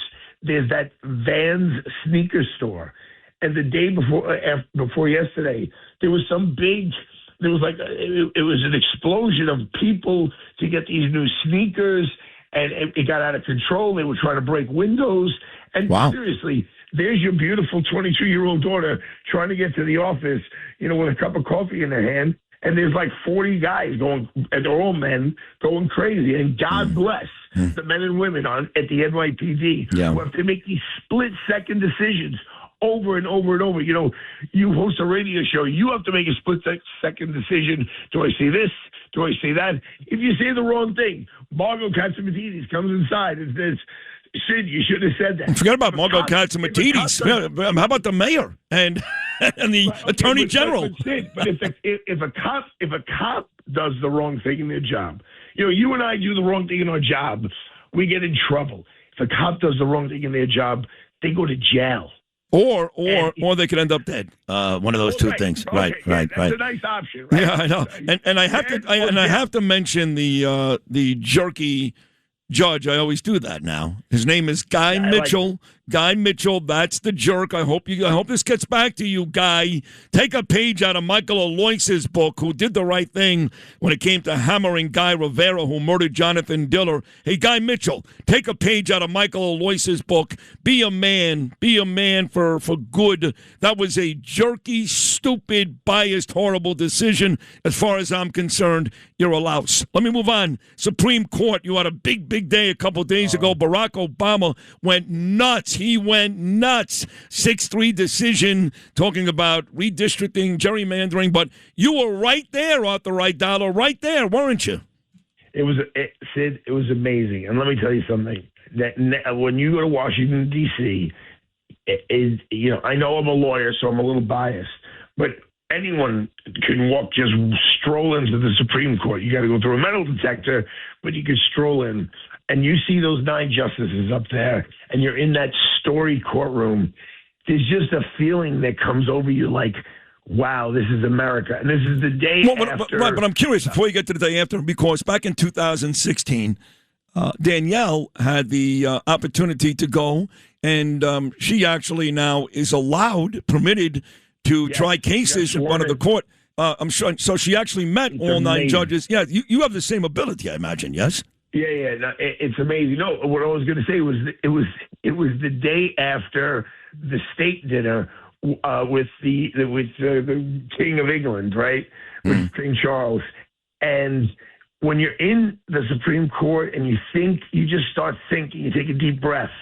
We're at the 250th anniversary of this beautiful country, and you think about England, you think about what goes on, you look at those judges and the checks and balances and how smart those, dare I say, white men were in 1774 and 1775 and 1776, and they came up with the Declaration of Independence, and they came up with the Constitution, and you're in the middle of it, and you're like, wow, like this is cool. And I walk in, and here's the beauty of it all. After they go, hear ye, all those who want to bring before this court, please rise. And everyone stands up, and the 9 justices come out, and the courtroom is packed. And here's the beauty of America. The chief judge, Judge Roberts, says, Justice Alito will read the decision of the court. And he comes out, and he does his whole, it's like 8 minutes. And he reads about the Voting Rights Act and how you can draw these lines and the gerrymandering, and he starts talking about the dissents, the other justices who wrote about why they shouldn't have this decision, and it gets a little bit nasty. And then the woman right next to him, Justice Kagan, appointed by Barack Obama, she's sitting 3 feet away from him, and she's basically ragging him. Congratulations, the Civil Rights Act has been stripped and gutted by the justices on this court, and they're basically giving the F word to each other, and they're a foot apart from each other. And then Justice Kagan starts choking. I don't know. She loses her composure, and she can't even breathe. And who do you think gives her the glass of water? Justice Alito hands him his own water, and she grabs it and drinks it. But that's the beauty of America. Even though they're on other sides of the spectrum, other sides of the issue, they're almost cursing at each other, a foot away from each other. When one actually needs the other for a glass of water, they help each other. And Sid, it was just so awe-inspiring. The courtroom was packed. The media was there. And I got to hang out with Justice Alito a little bit afterwards. And I said, Justice, you were at the takeaway. You were at the state dinner Monday night with the Prince Charles, King Charles, and the Queen, and all these fancy people, et cetera. How was it? He's such a great guy. He doesn't hesitate. He goes, the Dover sole was a little dry. That's a great answer. That is a great answer. It was absolutely wonderful being in the presence of everyone. I got to say hello to the Chief Justice real quick. And, America, the fact that even though we all hate each other, sometimes black and white and red and purple and green and all these colors, at the end of the day, the United States Supreme Court, before they come out, every 9 of them, all 9 of them have to shake each other's hands and just say, we're doing this for the country. And it was absolutely amazing, and it was such an honor to be there. What a great couple of days for you, Artie. Supreme Court, you described that beautifully. Your big honor last night. Again, congratulations, Arthur Aidala winning the James L. Koenig Person of the Year, according to the Kings County Criminal Bar Association. A big to-do on the water last night on Kent Avenue in Brooklyn. As always, Arthur Aidala, amazing appearance. Thank you for all you do for this city, my daughter, obviously, and congrats on a great couple of days. Thank you so much. But the highlight of the day was I got to speak to your wife yesterday, your daughter yesterday, you yesterday, and I love how my mother always calls me Arthur and never calls me Artie, how your gorgeous wife only calls you Sydney. Oh, you spoke to Sydney? Sydney says they want to talk to me? Did Sydney tell you? I go, yes, Sydney. Sydney told me. Sid Rosenberg means nothing. It's all about Sydney. Right. So God bless you, brother. Thank you. Have a great, great weekend. I love you. I love you. I love you. I love you, too. Thank you. Let's go Yanks. Let's go Knicks. All right. I'll be at the Yankee game Monday night, and the Knicks are waiting the winner of Boston, Philadelphia. And your parents, I love them, too. Artie, thank you. That's great Arthur Aidala, who did mention my wife and daughter. My son, the great Gabriel, who I'm very, very proud of. He's got a huge weekend coming up. Huge. Tomorrow, early in the morning, at his school in Chelsea, New York City, my little boy Gabriel is taking his SATs. And then next year, of course, he'll be a senior in high school, and we'll see where he ends up in college. I think you know where I want him to go and where he wants to go. So big day tomorrow morning for Gabriel Martin Atticus Rosenberg taking his SATs. Son, best of luck. I love you, and I'm proud of you, and I'll see you later. Take a short break. Rolling Stone taking you to break with Sean Spicer, KT McFarland next hour, Michael Rapaport, Joseph Tacopina in the 8 o'clock hour, and we'll talk Kentucky Derby with Dick Jerardi in the 9 o'clock hour. Still lots more to do. Sid on a Friday. Sid and Friends in the morning on the Red Apple Podcast Network. 7:44 on your beautiful sunny Friday morning here in New York City. We'll hit about 65 today. Back in the 70s, Monday night, I'll be at Yankee Stadium. Going to see my dear friend Randy Levine again as the Yanks will host the Orioles in the fourth and final game of that set, which starts tonight. Pete Alonso back in New York. Be a gorgeous night Monday in the 70s. I believe close to 80 on Tuesday. Sean Spicer, former political aide. He did serve as the 30th White House press secretary and White House communications director under President Trump in 2017. Was communications director of the Republican National Committee from 2011 to 2017 and its chief strategist from 2015 to 2017. He does host Full Court Press with Sean Spicer, which you can listen to right here every Sunday morning from 10 to 11. And best of all, Sean Spicer can dance. You think I forgot, Sean? I didn't forget. Well, that's the most important thing. And I don't know that I would agree that I can actually dance. I may have advanced in a dance competition, but I think that was more of my campaigning skills than it was my actual dancing skills. So, listen, say what you want. The fact is, 2019, right before COVID, I remember watching my friend Sean Spicer on Dancing with the Stars. In fact, you came out with me and Bernard to talk about it. You did a great job. That was good stuff. Well, thank you, Sid. I will say that the president called me the night that I got eliminated from Dancing with the Stars. And I made, despite my inability to actually have any rhythmic movements in my body, he said, you know, Sean, you're no Fred Astaire. And I said, Mr. President, you're right about that. So, like I said, I can campaign. I got the votes to move on to the quarterfinals week after week. But I think the judges made it very clear my skill set was not there on the dance floor. That's okay. You were great, too, in your position when you served under Trump as the White House press secretary. They busted your balls about the inauguration. It was so stupid. And I got to tell you, I've become pretty good friends with Levitt now. I like her a lot. And, you know, you look back at the last 4 years of the folks that had that position for Joe Biden, that Karine Jean-Pierre, she's just dumb. I'm sorry I said it. She's just dumb. Jen Psaki wasn't dumb. I won't correct you, Sid. I will not Thank correct you. She was just dumb. Jen Psaki wasn't dumb. She was just evil. But all in all, it was a ragtag bunch of losers. And then you guys, all of you, from you to Sarah Huckabee Sanders to McEnany to, of course, Levitt right now, all of you guys are winners. What do you think of Levitt right now for President Trump? Well, look, here's the thing. And you mentioned at the outset I wrote this brand new book, Trump 2.0, that just came out. And I have an entire chapter in there about the changes that Caroline made to the briefing room. And part of the reason I wrote Trump 2.0 was to make sure that it just didn't get unnoticed. Caroline made some structural changes in how all of us get our news. So when I was press secretary, I brought Skype into the room. I did all these things to help end the stranglehold that the NBCs and New York Times that had on what you saw, read, and heard. And I don't know that we have enough time to get into it, which is why it's always a great idea to buy the book. But what Caroline did is further, and then by the way, and then what did you mentioned Psaki and Karine Jean-Pierre? They cut the credentials for 300 independent journalists. So for all this talk about the free press and all this stuff, that was what they did so that they could minimize any questions that Joe Biden would get. What Caroline then did when she came back is she revolutionized the briefing room. She allowed more media outlets in there from all sorts of stripes, conservative, liberal, independent. And that has been good for democracy. It's been good for our country writ large. It's been good for journalism.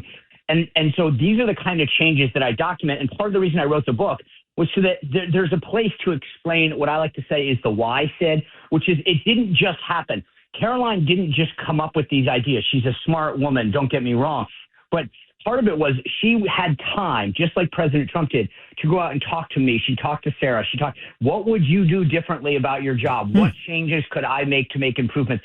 And then she wrote them all down and she laid them all out. So she had, and also the America First Policy Institute, I note this in the thing, they interviewed all of us from like the senior position in the Trump 1.0. And they gave our successors, including Caroline and Stephen Chung, a copy of this report and said, okay, here's what your predecessors said that they would do differently. Now, did they take every recommendation? Probably not. But at the end of the day, these guys got the ability to start Trump 2.0 in a very different position. And I had this conversation with the president just the other day. And I said, it's not one's better than the other. That's not the point of Trump 2.0. It's to explain the why. Why is it different? And the reason is because those intervening 4 years, Sid, I don't know if a lot of Americans don't fully appreciate this. There's only been two presidents in our entire history that have had two terms that weren't consecutive. And Donald Trump's the first one in modern history. And the reason that I go into detail on this is because what he and his team did in the intervening 4 years is everything to do with why they are so successful right now. God, you are so right. Sean Spicer, you got to buy this book, Trump 2.0, The Revolution That Will Permanently Transform America. And, I speak to the president every now and then, not like you, okay, but we texted each other Sunday after they try to kill him again on Saturday night. He's on this show every couple of months. But those 4 years when he was sitting at Mar-a-Lago and stewing, okay? And I can tell you about meetings I had with him at the golf course at Mar-a-Lago, great conversations. A year before he even won, we sat together at the golf course, and he was talking to me as if he was still president. He knew exactly what he was going to do when, in fact, he beat Harris. At the time, I thought it'd be Biden, but when he was going to win. So he didn't sit there for 4 years, right, and just play golf. And no, he sat there for 4 years, stewing because he thought he won and they screwed him, and on top of it, preparing himself for the next 4 years. Yeah, can I respectfully tweak your word? I don't think he just stewed. They planned. They plotted. Yep. So all of this, they used that time, and I know that's what you're getting at, Sid, but I think for listeners to fully appreciate this, and that's literally why I wrote the book. And when I had this conversation with him the other day, I said, Mr. President, what you guys did in those 4 years in between, you just mentioned you're going to the Yankees. I'm sorry that you can't go to a Red Sox game, but I guess in New York, that's the best you guys can do. Whoa. You just fired your manager because you're so bad. Well, we just updated the roster. It's more of a house cleaning, just to be clear. You guys could barely beat the 76ers. This is not the morning, Sean, to be talking about Boston sports. All right, good point. Okay. So, but here's the thing, is that those intervening 4 years literally matter. Like what they did, the plots, the plans. Tom Homan didn't start this administration and randomly go to cities. They knew exactly where to go, what cities to choose, how to implement the policies. They knew what they were doing, and that's the important thing to understand and why I wrote Trump 2.0. And I'll tell you this right now because a lot of people ask me, I'm coming to New York, by the way, to do a couple book signings up there. But if people in the WABC listening world say, hey, I'd love a signed book for Mother's Day, because most polls, Sid, I don't know if you know this, Reuters, Ipsos, Gallup, all have done a huge poll that said that Trump 2.0 is the number one gift mothers are asking for Mother's Day. So if you want it signed, all you have to do is take a screenshot of your Amazon purchase and send it to contact@SeanSpicer.com, and I'll send you a personalized book plate to put into the book. Well, I can tell you this. Before we move any further, my mother, Naomi, who just turned 91, we share a birthday. I was born on my mom's birthday. So last Sunday, April the 19th, I turned 59, and my mother, Naomi, turned 91. She loves the president. The president knows it. Every now and then he'll come on. I'll play a message from my mother. Everything Trump she loves. So Naomi Rosenberg would love a signed Sean Spicer book. Love it.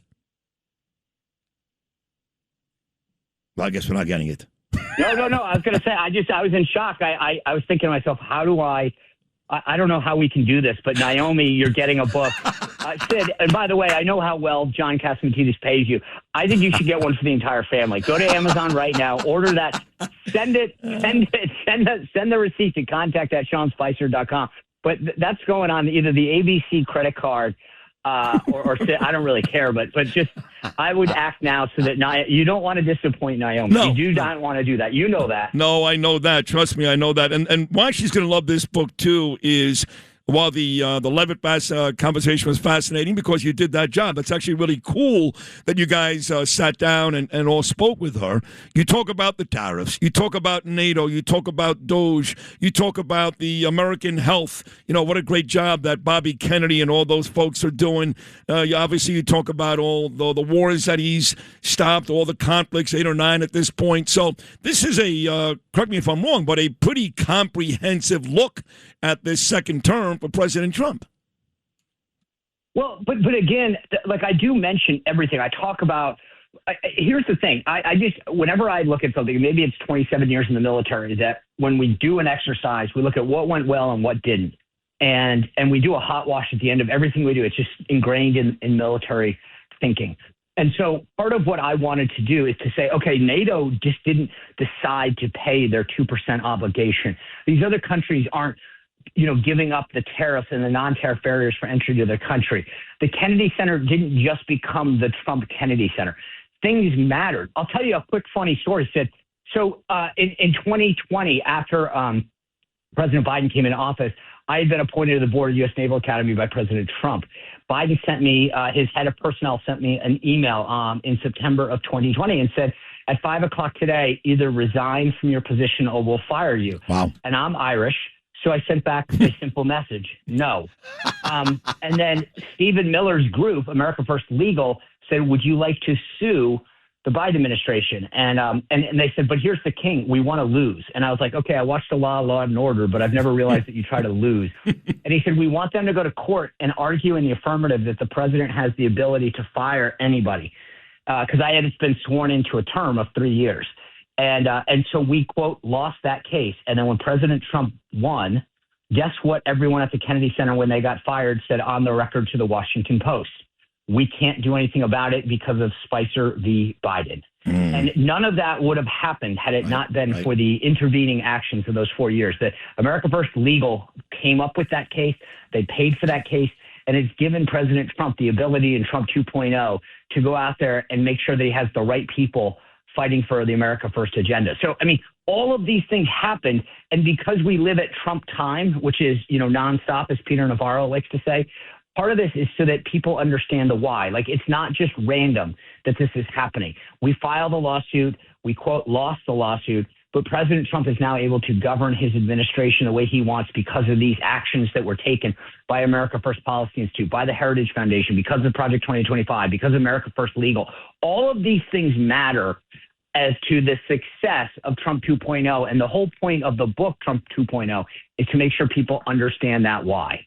Trump 2.0, the revolution that will permanently transform America, by our great friend, what a talented guy, Sean Spicer. You can listen to Sean on this radio station every Sunday. He hosts Full Court Press with Sean Spicer, 10 to 11 a.m. Sean, congratulations on this amazing book. And I think you're right. Great gift for Mother's Day. And you and I will talk again very, very soon. Congrats. All right. Congratulations, Naomi. I'm sorry that we just gave away your gift, but, hopefully Sid gets you a little something else. You're great, Sean. Thank you so much, buddy. Right. Thank you. Thanks. Sean Spicer right there. Get that book. Go get it today for your mom. And, of course, 10 to 11, like I said, every Sunday. Full Court Press with my buddy Sean Spicer. Take a short break. When we get back, KT McFarland, she's here every Friday, big star. Started with Imus many decades ago, now a big superstar on Fox News, and does her best work, arguably, although I think it is, right here with me every Friday. We love KT. She's next. Sid and Friends in the morning on the Red Apple Podcast Network. 8:04 on your beautiful Friday morning. We've got a great show already. Brian Kilmeade, author Aidala, moments ago. Sean Spicer. I guess they did a ballistics report, Noam, and they found out that it was, in fact, a bullet from the suspect who is still being held in custody. I think his hearing is May 11th. This loser, Cole Allen, yes, he was the one that shot that Secret Service guy, yes? Yeah. That's thank God anyway. It was okay. He wore the vest. No, that's not the thought. I guess now they're saying it's proof. They've proven that now. And it hit him in the cell phone. I mean, that's also what protected him. In the cell phone? Yeah. I guess he had a cell phone in his pockets that hit the cell phone and And the bulletproof vest. Did the cell phone survive? I'd have to find that out for you. That would be a great commercial. That would be honest, right? Mm-hmm. Doesn't matter. You can shoot it and do whatever you want. This cell phone. It's the Apple 17, bulletproof. Is it bulletproof? I don't know. I've got the Apple 17. I doubt it. Yeah, I may need a bulletproof phone at some point. That's a real possibility. Yeah. What is that, Josh? What are you pointing out? They got the videos out now of the shooter rushing the. I'm not sure if this is old news. Or not. No, it's new. It's new. It's the because the other one was grainy last weekend. This one, you see him. It's in color. Yeah, it's crystal clear. Yeah, and he runs really fast. And Trump talked about you should play in the NFL. He runs so fast. Nevertheless, he's never going to see the light of day. And again, for all the folks that are crushing Secret Service, they made some mistakes. There's no question about that. But they weren't awful. This was more about the venue. And, the guy had a stupid plan. Let's be honest. The guy never got close to the president. He was in the hotel. He was staying there. Not like he made his when he took the train. That's how he got all that weaponry to D.C. He didn't fly. So the guy's a smart guy, and he figured out a way to get close. But he wasn't that close. But I still think the Secret Service needs to be better, or they will kill Trump one day, even though I don't think the Secret Service was awful last weekend. How do I know that? President Trump is alive today. Okay. So some of the criticism, I think, is a bit much. But what do I know? Anyway, KT McFarland does a great job on Fox News about 10 times a week. She's here with us quite a bit every Friday because we love her. KT, good morning. How are you? I'm terrific. Thank you. Good morning to you. Nice to have you back. I know you just heard what I had to say about the Secret Service. I know I said this all week long, but it's worth repeating again. I did text the president early Sunday morning. He got right back to me, and he said, "Thank you, Sid. I'm okay." And he thanked, in this text to me, the Secret Service. Early Sunday morning, folks said, well, he's got to do that, and he loves the cops. But he did it again today. So he wasn't like that with the Secret Service in Butler, Pennsylvania. He was not. This time around, he seems to really think the Secret Service did a good enough, if not decent, job. What are your thoughts? I think two things. They did an excellent. Oh, where are you? KT, I can't hear you. You're about to say they did an excellent job. Where'd you go? Excellent job at go. the ballroom itself. Right. But not a very good job on the perimeter security. In other words, it was very easy for people either staying at the hotel or even going to the event to get through the various early on checkpoints. And that all needs to be reexamined. Yeah, but don't you think the fact that they're in a hotel where there's 3,000 people staying, that added to the difficulty of keeping the president safe? Absolutely. And then I think it's to your point. Your point is the best one, is that the venue is a bad venue. But it's the only venue. It's the only venue to do a dinner of that size in Washington. And that's historically where the big stuff in Washington happens, whether it's a national prayer breakfast, whether it's the White House Correspondents' Dinner, whether it's any of these things. So to President Trump's immediate point, that's why you need to build a ballroom. That's it. Be secure. Yep. You can get thousands of people in it.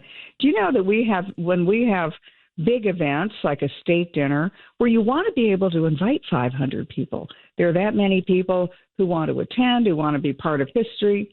They have to put up a tent and porta potties. That's not the United States. Even in the Reagan administration, when I would go to White House big events like that, big dinners, they were crowded, and they'd have an overflow crowd. It's like a junior crowd in the basement in another room. But we need a ballroom. We need a ballroom for not just state dinners, but we need it for big events like that can be secure, safe. You know who's there. You know when their birthdays are. Secret Service checks everybody. There's no stray people wandering in. So time to build a ballroom. Forget about the politics. Just do the job. The politics is stupid, too, because let's face it. Let's say, you're a Democrat, and all the Democrats hate Trump, all of them except for Fetterman. That's it. So you hate Trump, and the last thing you want is Trump to build something beautiful, get credit for it, and then enjoy it. Here's where they're being stupid. By the time this thing is built, if Trump has 3 months left in office, he'll be lucky. Point being that this ballroom is really for the next president. and all those presidents after. And, you're a Democrat. You hope many of those are Democrat presidents. By the time they build this, Trump wouldn't be able to enjoy it. Yeah, but it's the Trump derangement syndrome. There's nothing he can do that they're going to like. Whether they like it secretly or not, they're all going to complain about it and criticize it. And, Trump could have peace in the Middle East, prevent Iran from getting nuclear weapons, make the United States the energy superpower of the world, control the world oil supply, bring China to its to an economic issue because it doesn't have cheap energy that's not controlled by the United States, and they would still hate Trump. Of course, he could cure cancer, and they would complain that he's putting the guys who do chemotherapy out of work. Right, oncologists, right. Yeah, no, it's ridiculous. But I do want to ask you, because you have such great experience, and you mentioned your days with Reagan, and for my life, he was always my favorite president, always Ronald Reagan. Until this guy came along.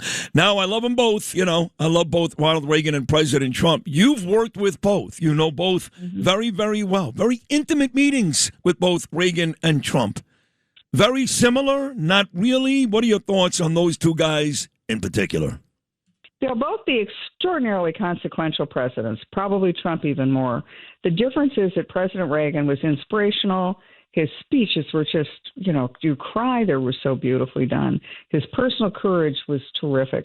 President Trump is different. He's a businessman. He understands the economic power of the United States, and he's not afraid to use it.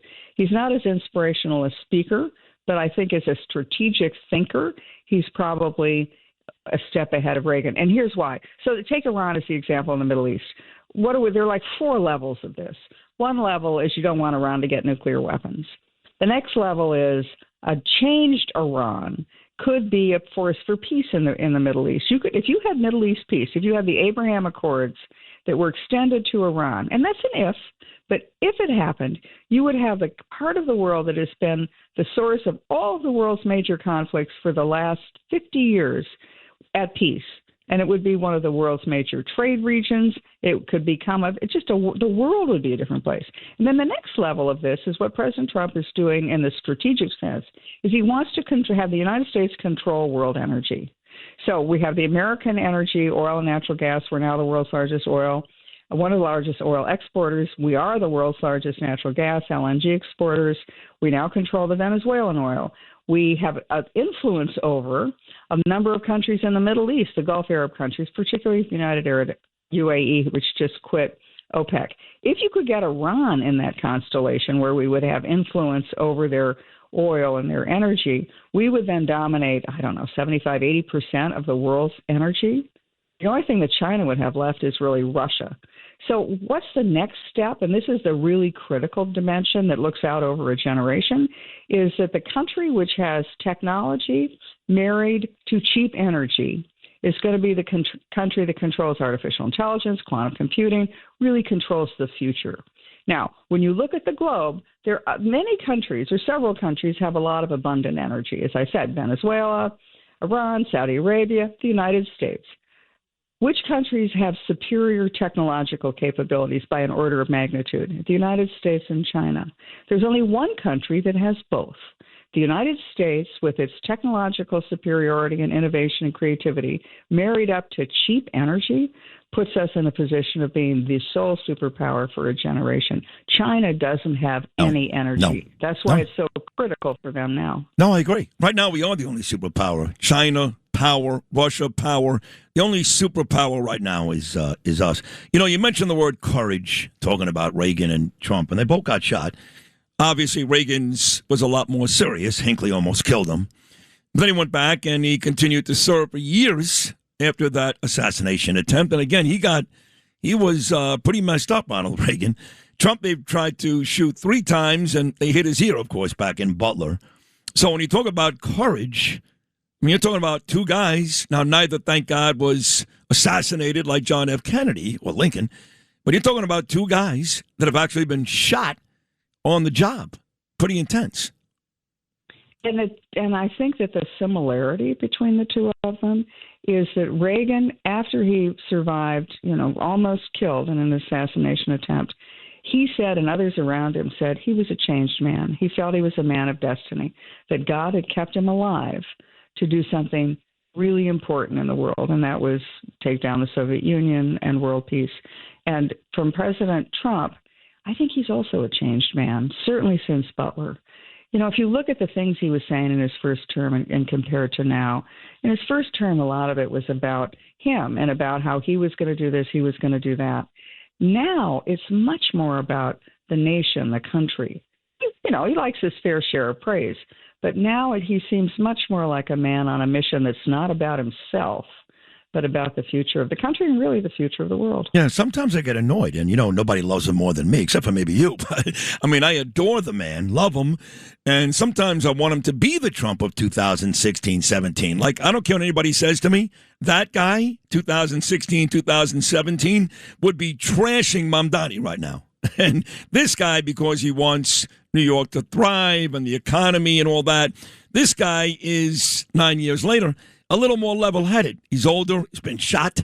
But you can try to convince me otherwise. 2016, 2017, Mamdani would be getting thrashed every day by Trump. Yes, but I think that the current Trump is a shrewder Trump. So if you look at the Middle East, he knew that the Strait of Hormuz was going to be closed. That's always Iran's go-to move. They did it in Reagan. They've done it many times in the past. But this Trump waited carefully for that to happen, and then he could spring the trap, and the trap was the blockade. In the past, we haven't had the military assets in the region to do a blockade. Trump had them pre-positioned because of the first 2 months of the Iran war. They were already there, ready to spring the trap. If I look at President Trump and what he's doing with Mamdani, I mean, I'm guessing, but I think this comes to a crisis in New York where Mamdani is going to ask the state to bail him out because, you know, it's not going to work, everything he's doing, and the state doesn't have any money. And so Mamdani will turn to Trump, and he'll say, will you bail me out? Just like what happened when Jerry Ford was president, when they turned to New York. New York had to turn to the federal government and said, bail me out, bail us out. And Jerry Ford said, drop dead. Right. And that's when New York went into bankruptcy. Well, Trump already said drop dead. He already said it to Kathy Hochul. Drop dead. I'm not helping you. Not doing it. Not helping you. But when Mamdani asks, Trump will say, drop dead. Yep. But he will say, I've given you every chance. Yep. I've been a good guy to you. You haven't taken it up.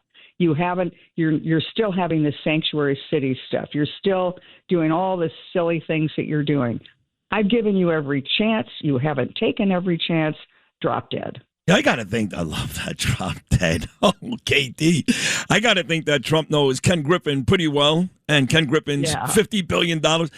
And then, you know, on the way out here, the way Mamdani treated King Charles, I don't care if you think the royalty is a joke or not. That idiot Curtis is like, I agree with Mamdani. They're a bunch of, you know, what are you talking about? You've got, the guy comes here, does a tremendous job speaking in front of Congress, tremendous, by the way, goes down to sacred soil 9/11, and this idiot Mamdani is talking about a piece of jewelry that was given to the English 93 years ago that nobody cares about. He's taking smiling selfies, KT McFarland, smiling selfies down at the site of 9/11. The mayor doesn't realize he shouldn't be doing that. By the way, Kathy Hochul and Julie Menon did the same thing. So just now, again, an opportunity for Mamdani to be a true ambassador for New York, and he literally pisses in the face of King Charles. What an idiot. Well, he's the same guy who told Ken Griffin, we don't want you here.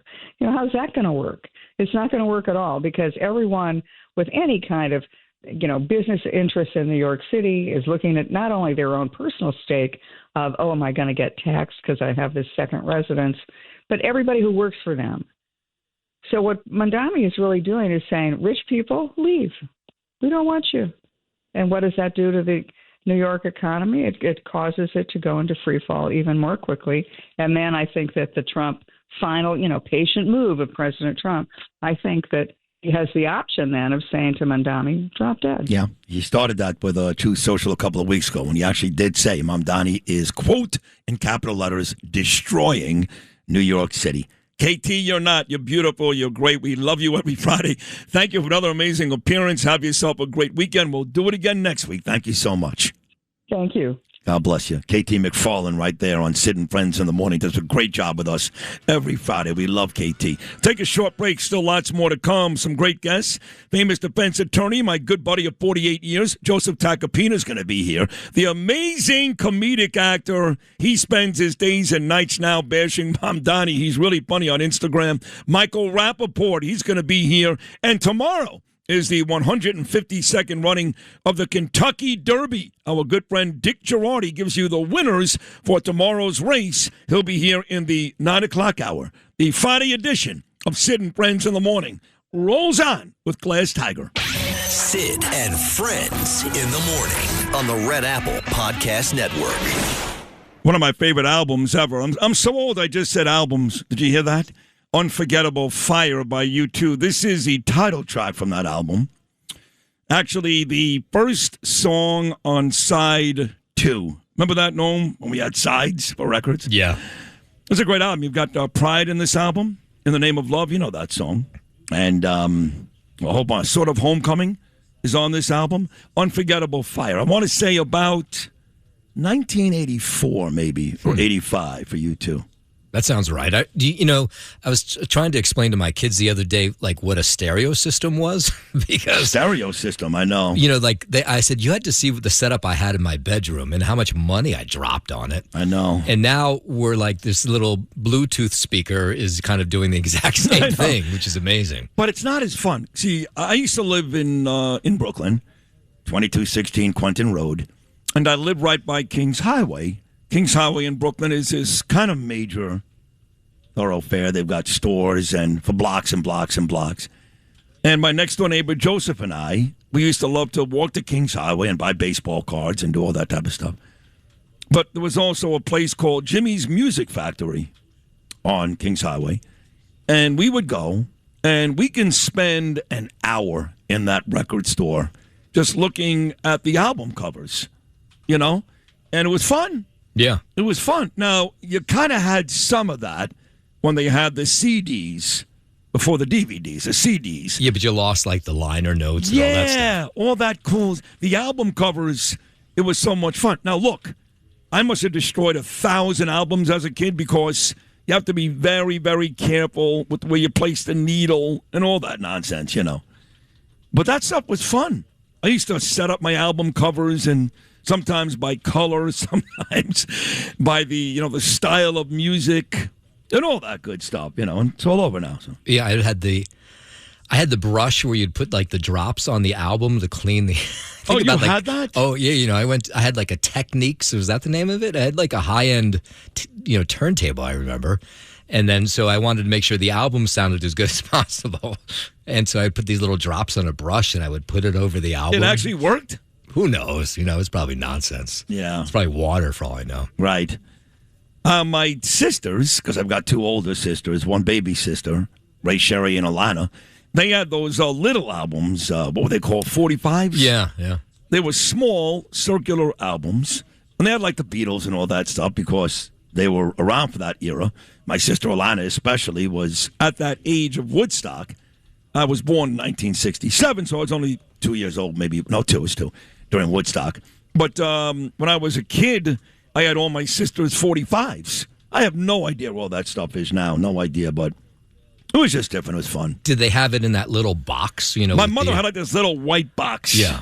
And they were, at this big pole like in the middle of this white box, and that's where you were able to store like 50 or 100 of these at one time, And I loved it.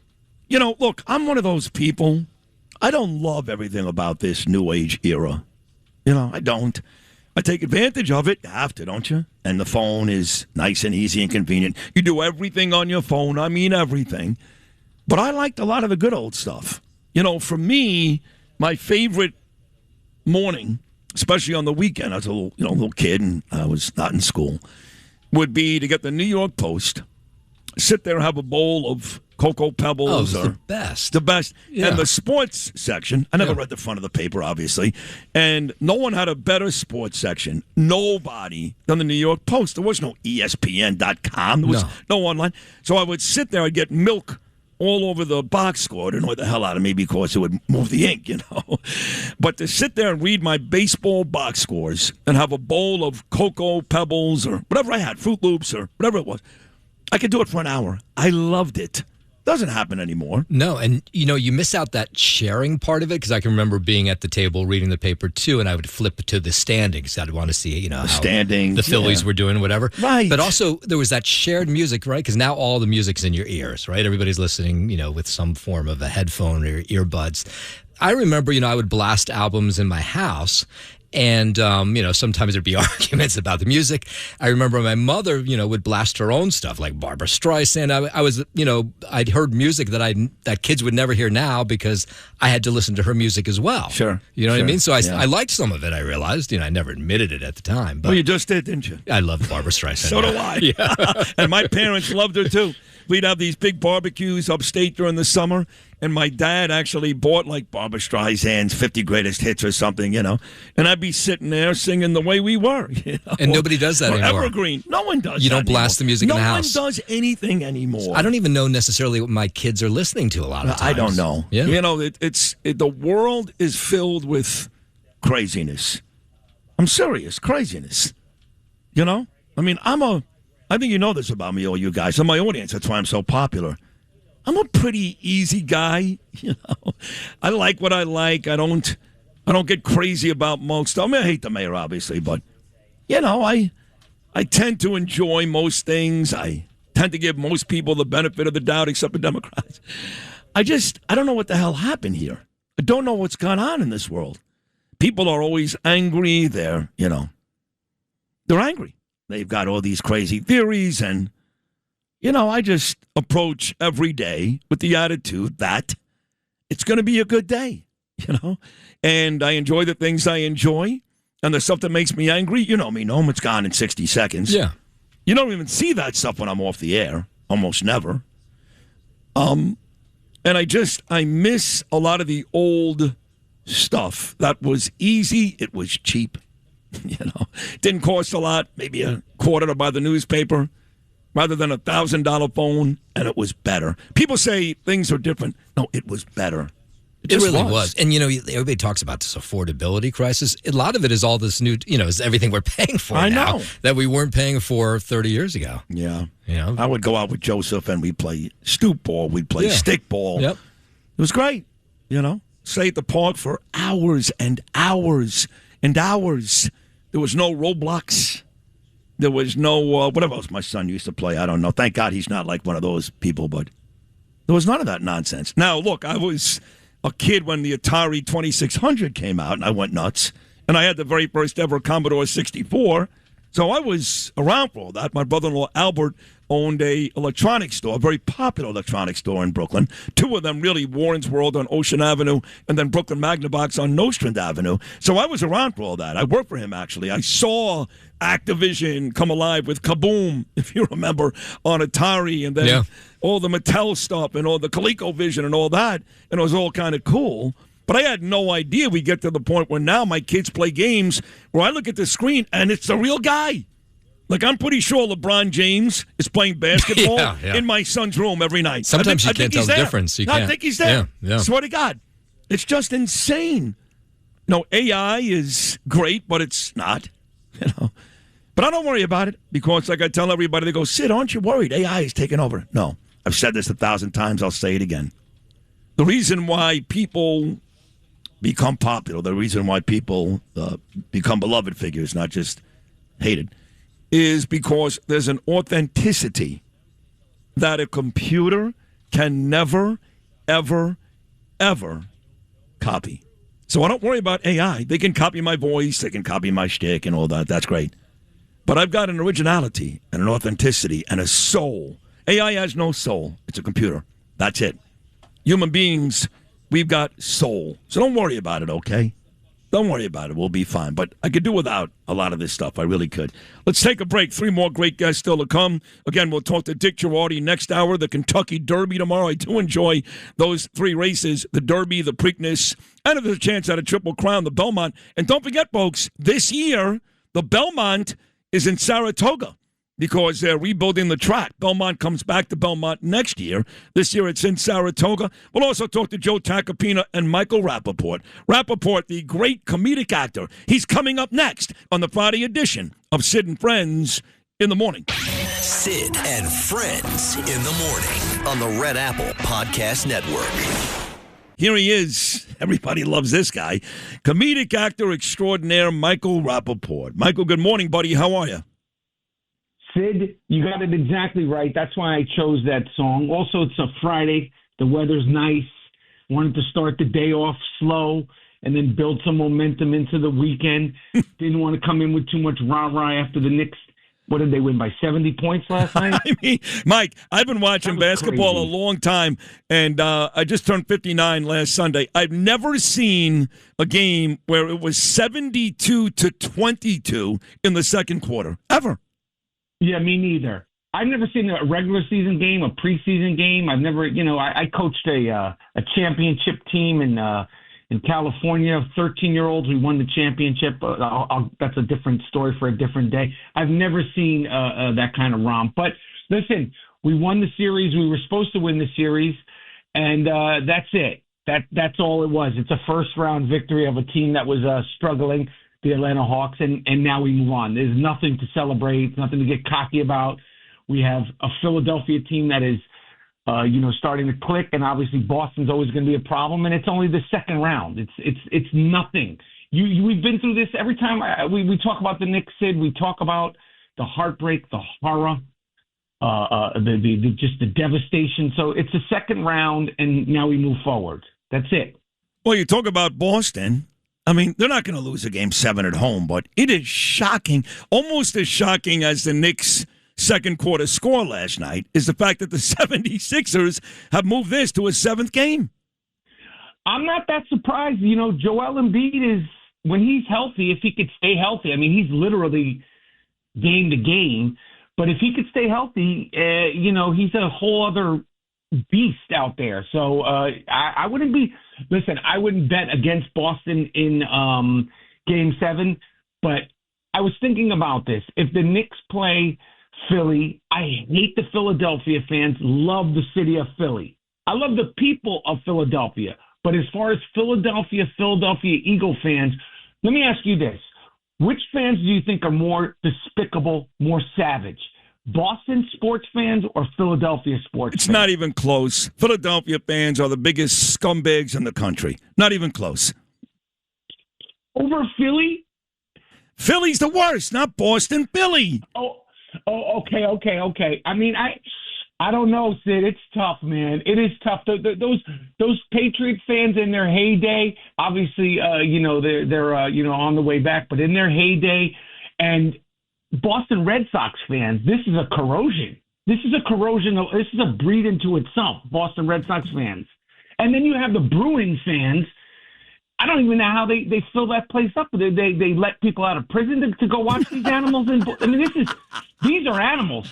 And I'll never forget as a child being, people talk about trauma and PTSD. I will never forget as a child being scarred. It was like literally a scary movie in real life when those goons, Terry O'Reilly and company, went into the garden while they were playing the Rangers and beat people up with their own shoes. Yeah. This is the late 70s, so the shoes were not like cushion. No. This is hard wood shoes. But I remind you, we got revenge that night because the great Nicky Vitillo went into the stands and started beating up Boston people with his shoes. Yeah.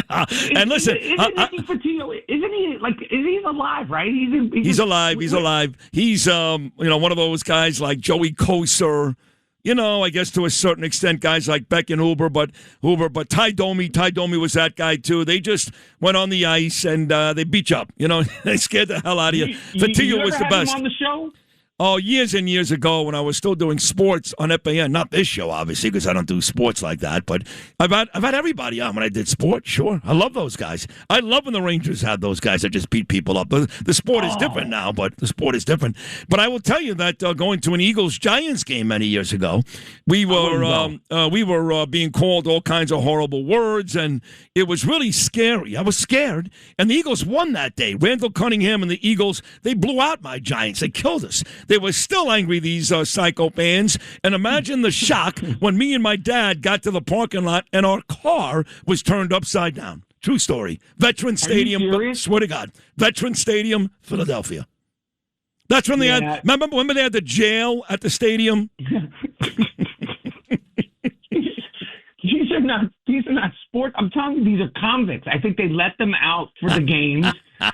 It's gentrified a little bit now, but I wouldn't show. Let me tell you something. I wouldn't go to a Philadelphia Eagles fan even without a Giants jersey on, just because they'd recognize me. I'd be afraid for my life, even with with neutral clothes on. I'd be scared to go to that place.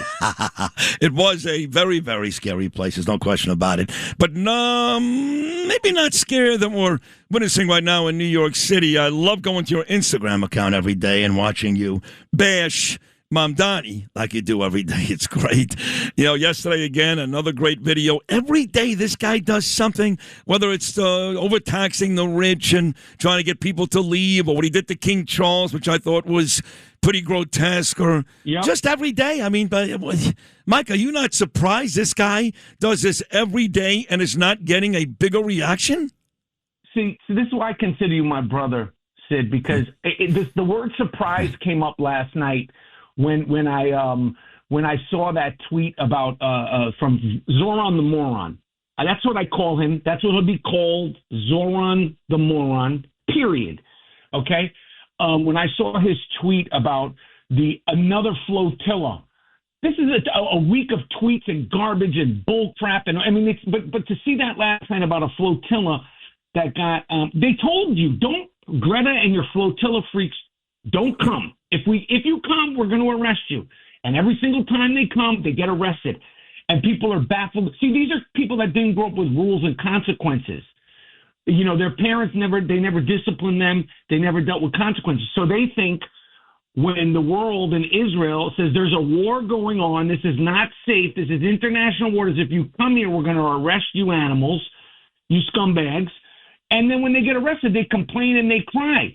And Zoran the Moron, that rent is at an all-time high right now, Mr. Free Rent? Yeah. I saw that.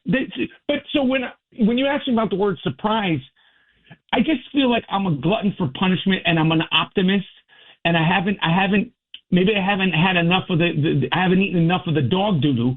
But I was surprised. I was like, how dare you mention anything that's going on outside of the five boroughs? You shouldn't even mention anything that's going on in Albany, upstate, Jersey, Chicago, Minnesota. You're the mayor of this city. What are you talking about international and your people? What are you going to do about it, Zoran the Moron? If they arrested people for their flotilla and some of them are New Yorkers, what are you going to do about it, tough guy? Nothing. Not going to do anything. Nothing. Right. He shouldn't be talking about the king. He shouldn't be talking about England. All those things. I mean, especially, look, you're standing. That's sacred soil. I'm sorry. I knew people who died in those buildings.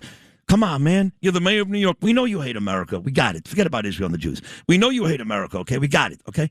But at least act, He stands and he's talking about King Charles and a piece of jewelry that they gave to the English Indian 93 years ago. And then he commits the biggest crime of all. Not just him, the wretched Governor Kathy Hochul, even Julie Menon. They take a smiling selfie right in front of the Freedom Tower. Yep.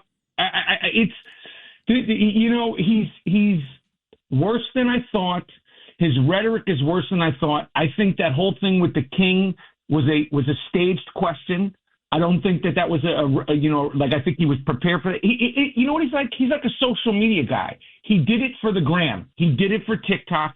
He set the question up. He had the answer in his pocket.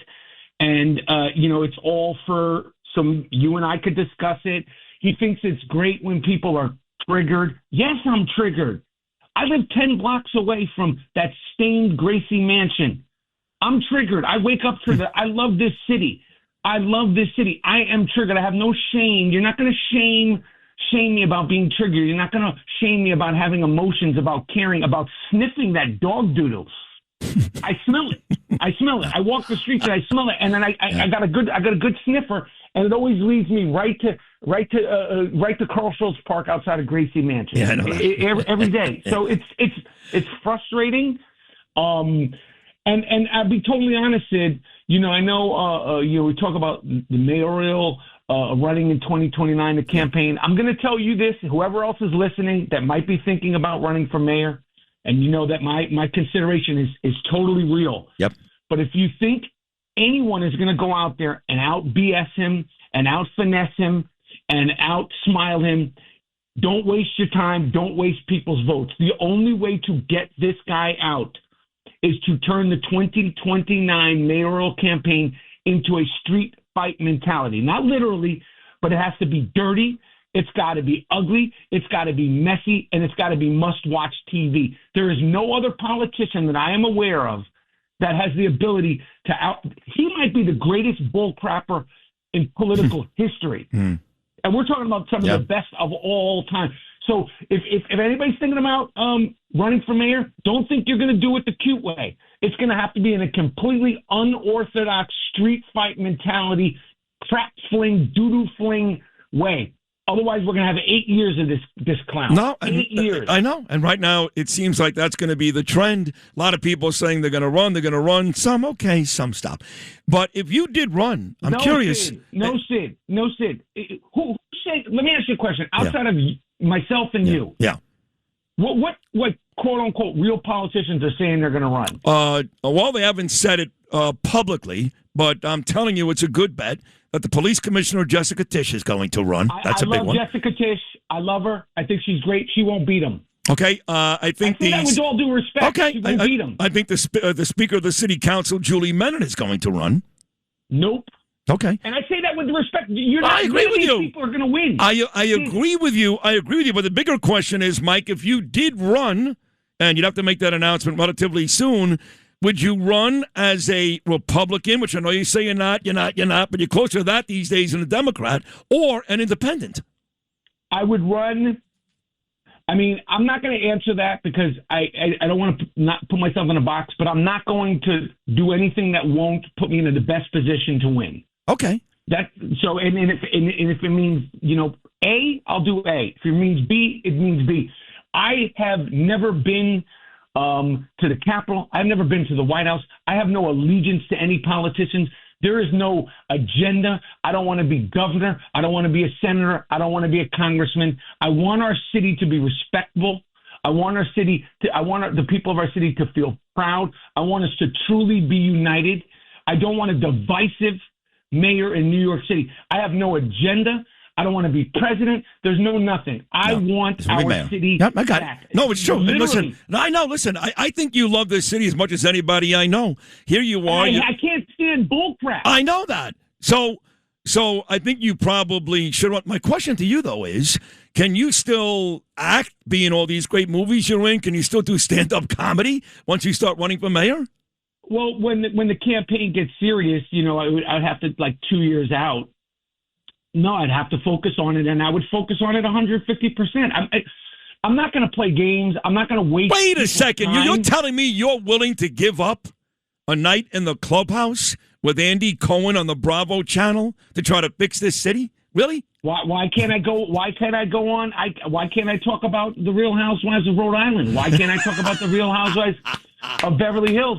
I don't have to go on there and spew my political campaign. No, I know. He should be so lucky to have the next mayor of New York City come on there and wax poetic about all things reality. Talking about the reunion last night with Kyle and Erica. No, listen, I think you should honestly think about it because, to your point, it needs to be a brawl in the street, which I'm willing to do too.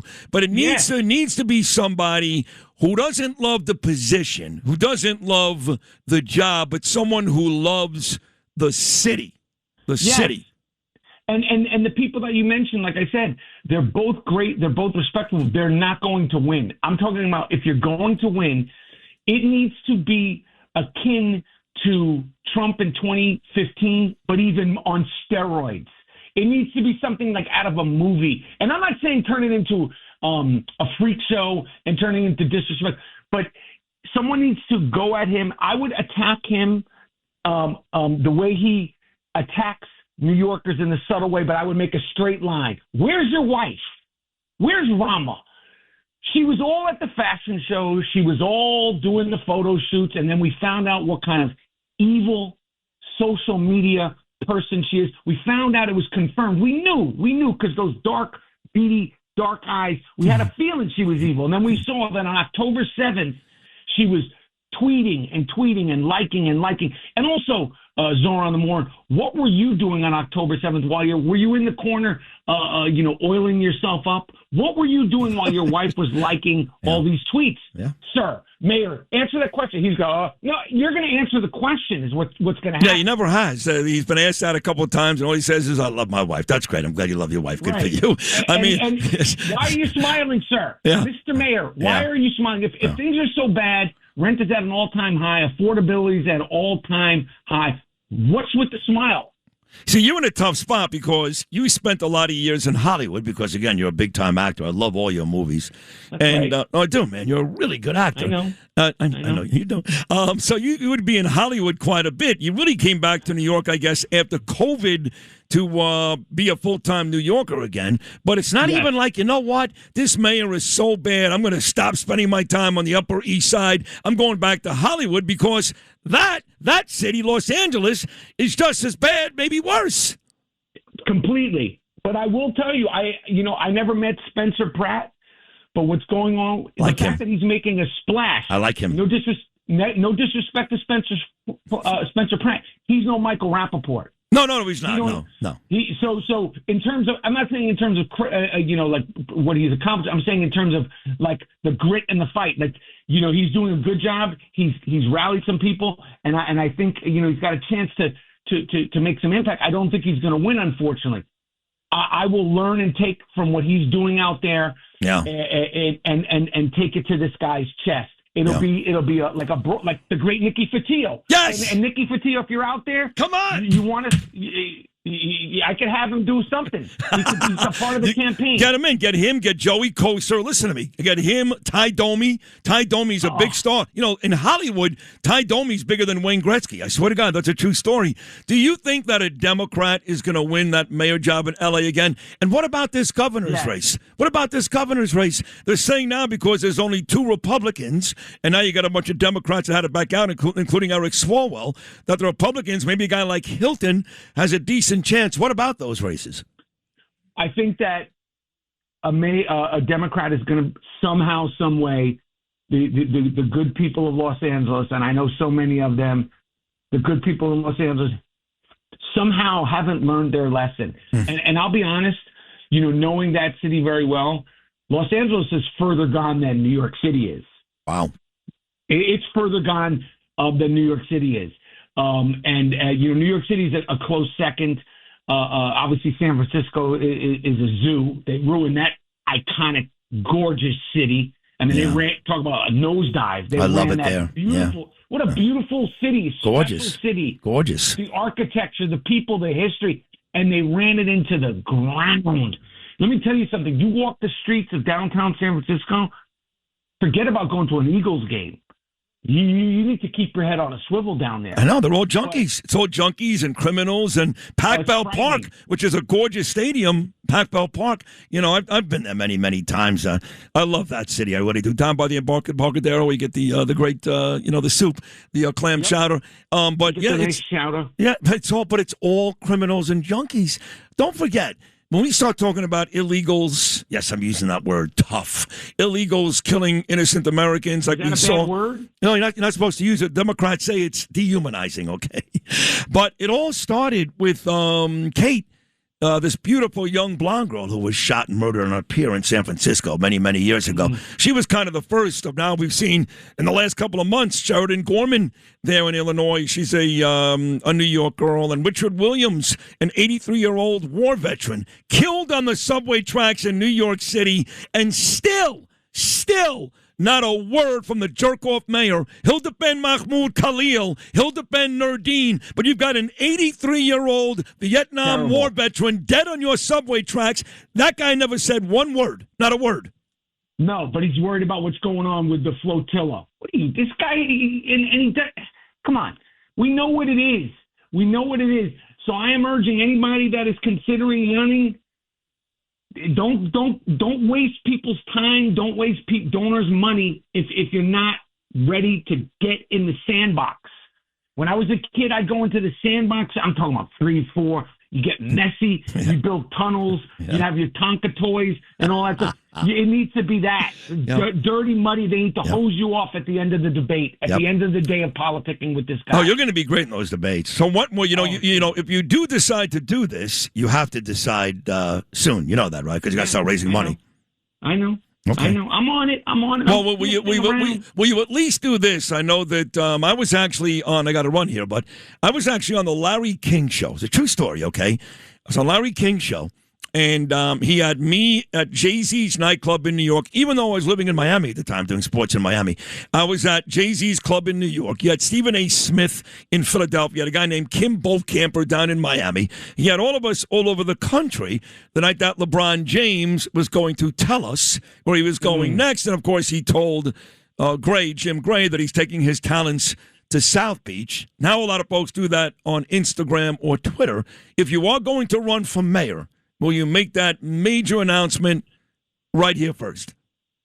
I will come in to the studio. I will bring you some of your McDonald's, and I will make that announcement face to face with you. Oh, that'll be huge. It'll be huge. There won't be no call in. There won't be nothing. We will. And I'm not even a McDonald's person like you. Sometimes you indulge.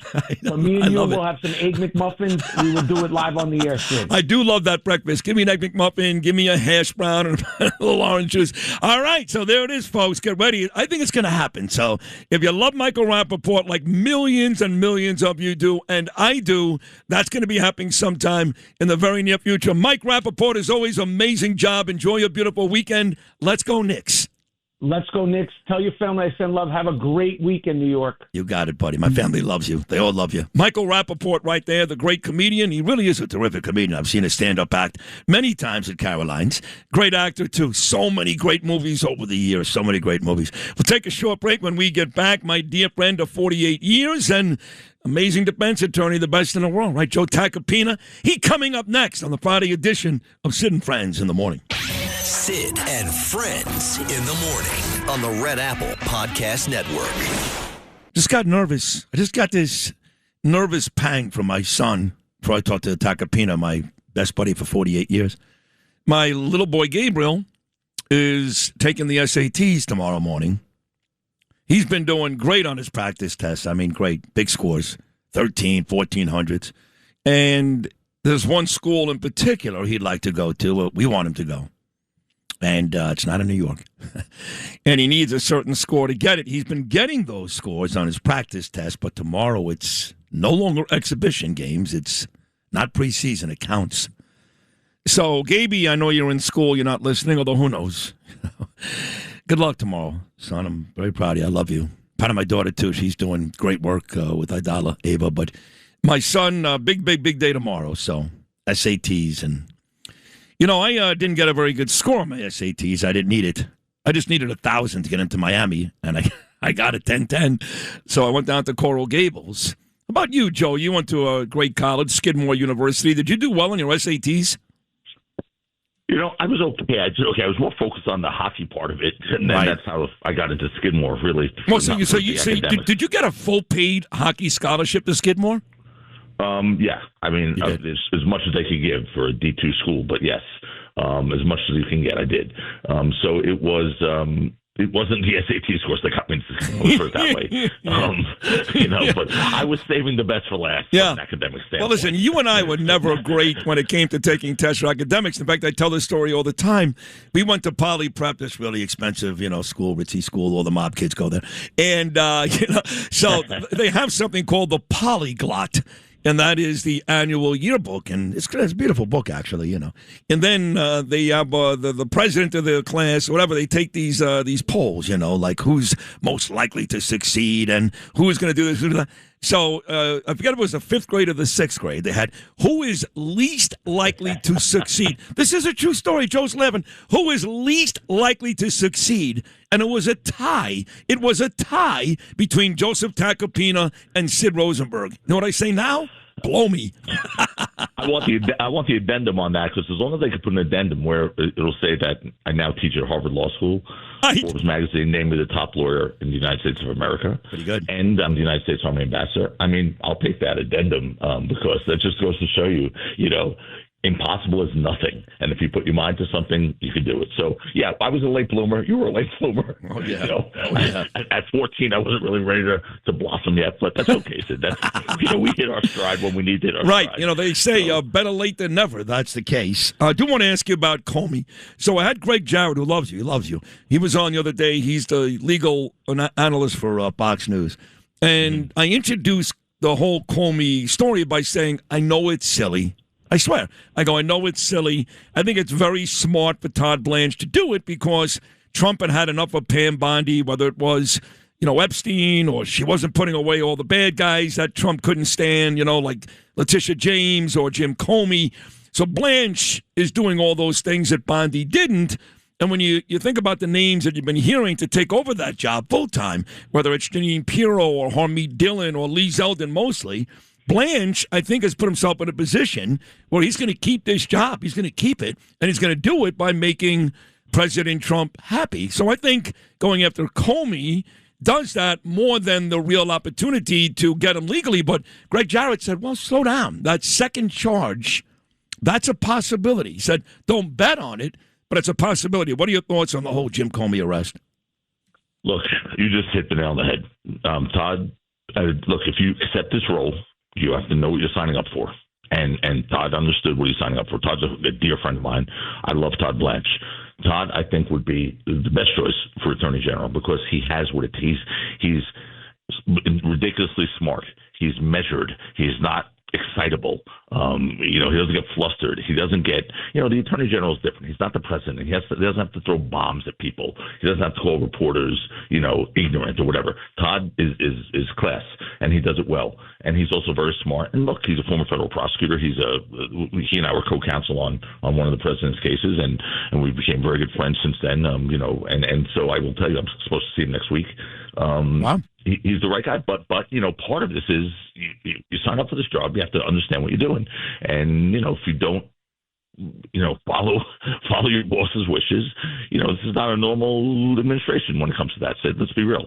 The Justice Department normally had its own sort of operational protocol, not so much now, and we know that, and it's no one's trying to hide it, right? That's the good thing about it.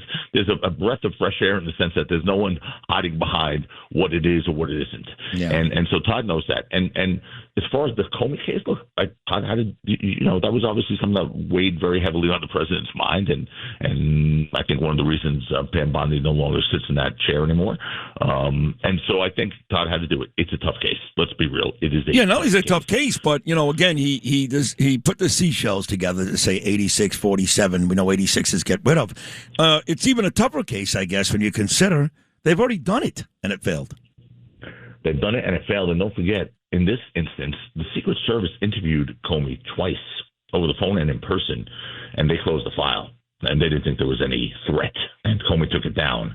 It's going to be hard to convince a jury that subsequently, even though the Secret Service put this away and said there's no threat, and Comey took it down and said, no, 86 to me means get rid of. Doesn't mean murder. It means get rid of. I remember, when someone, I was on a trip once, a school trip, not Polly, but it was a summer thing, and some person shoplifted from a store in Disneyland, and she was removed from the property from Disneyland, and she was 86th. That was the first time I ever heard that phrase. I was a kid. Right. That's what 86. I mean, so 86 has a lot of different meanings. So it's not solely true. If 86 meant assassinate, that'd be a different argument. Yep. Seashells. I've never seen a federal case where the entire evidence is based on seashells. This will be interesting. But look, I think the purpose was to get him undercharged again and to push forward, and that's it. I don't think this is the case that I don't either. I think this is the greatest case ever. No, look, and you've represented President Trump twice and did a great job. I thought a really good job with E. Jean Carroll and the Bragg case too. So you guys have nice history. I know every now and then I guess you still correspond. I don't know for sure, but I would bet that's the case.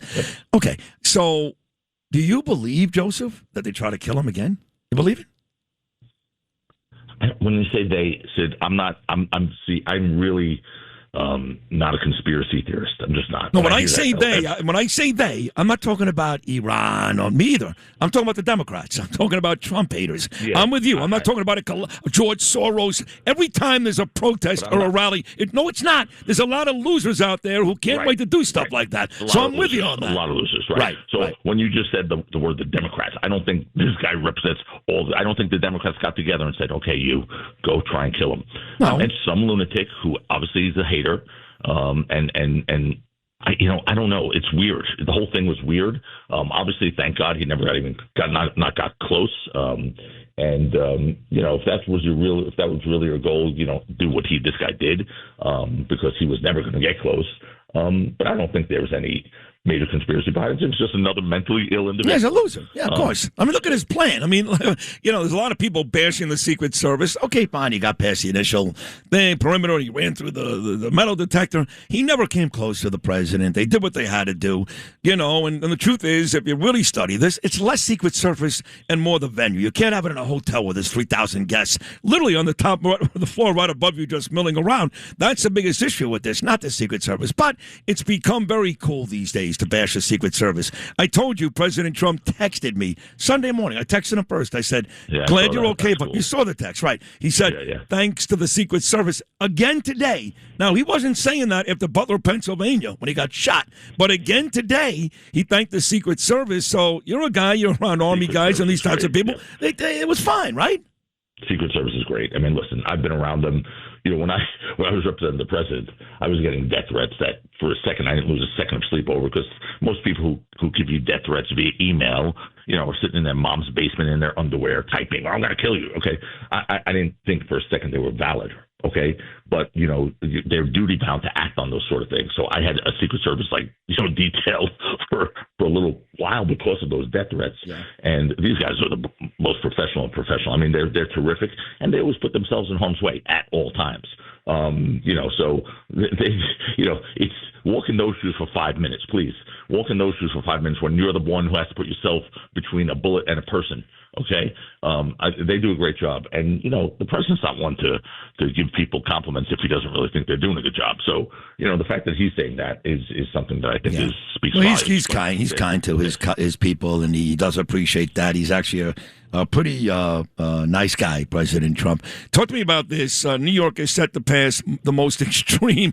This one, you can't even make this up. New York is set to pass, from the Post, the most extreme sanctuary policies as Hochul and Albany Dems near an anti-ICE deal. So I talked about this with Brian Kilmeade this morning. Look, I'm an ICE guy. Not nice ICE.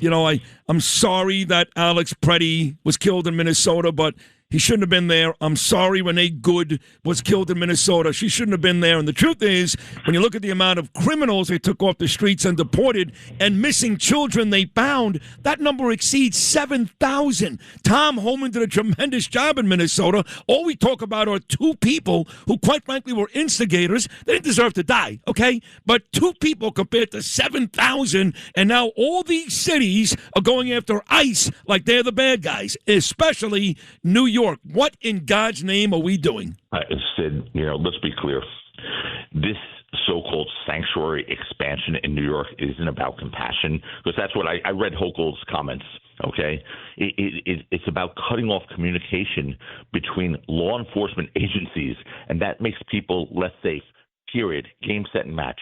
We spent decades after 9/11 breaking down what's called silos between agencies, because we learned the hard way. When cops don't share information, bad things happen. Now Albany wants to rebuild those walls on purpose, right? These policies don't just target bad actors. They create blanket restrictions that tie the hands of the police, even when coordination with federal authorities could stop trafficking, gangs, or repeat offenders, violent offenders. And here's the problem. Criminals don't operate in silos. They exploit them. So when you tell the local police they can't work with federal agents, you're not protecting communities. You're creating these wide gaps that criminals walk right through. So, look, you can protect civil rights and still enforce the law, right? That's not controversial. That's common sense. But this thing that Hochul is doing goes way too far. This is politics overriding public safety. And at the end of the day, New Yorkers deserve a system where law enforcement works together. not one where they're legally forced to look the other way. And that's what we have here. It's so damn ridiculous. It's not even funny anymore. So you don't protect communities by cutting off communication between law enforcement. No, it's so silly. No, it's doing the opposite. One more for you. George Orwell's book, 1984. That was, believe it or not, over 40 years ago already, 1984.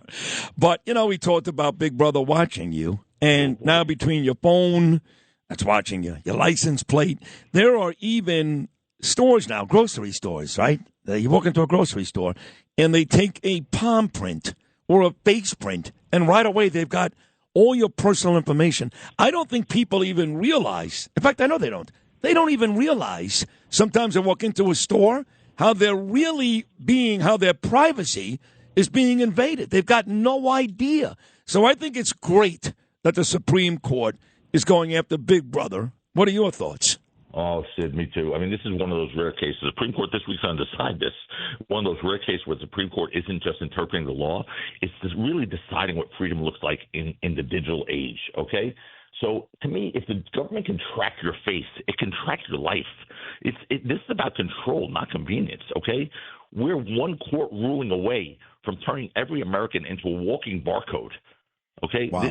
It's crazy, absolutely crazy what you can do now. So let me try and explain this the way someone could understand it. This case is about one thing, the Supreme Court case that will be decided this week, whether the government can track you without you ever knowing it. Okay, we're literally watching the Constitution collide with 21st century surveillance technology, and so the issue isn't crime fighting; it's how far the government can go without a warrant. So technology has now completely outpaced the law. Courts now have to decide, is consistent digital tracking considered a search? Like, the Constitution doesn't change just because technology does, but just imagine, once they get your face, look, there was this whole thing with Madison Square Garden, right, or any of those properties. You walk in there, they know when you go to the bathroom, whatever you buy there.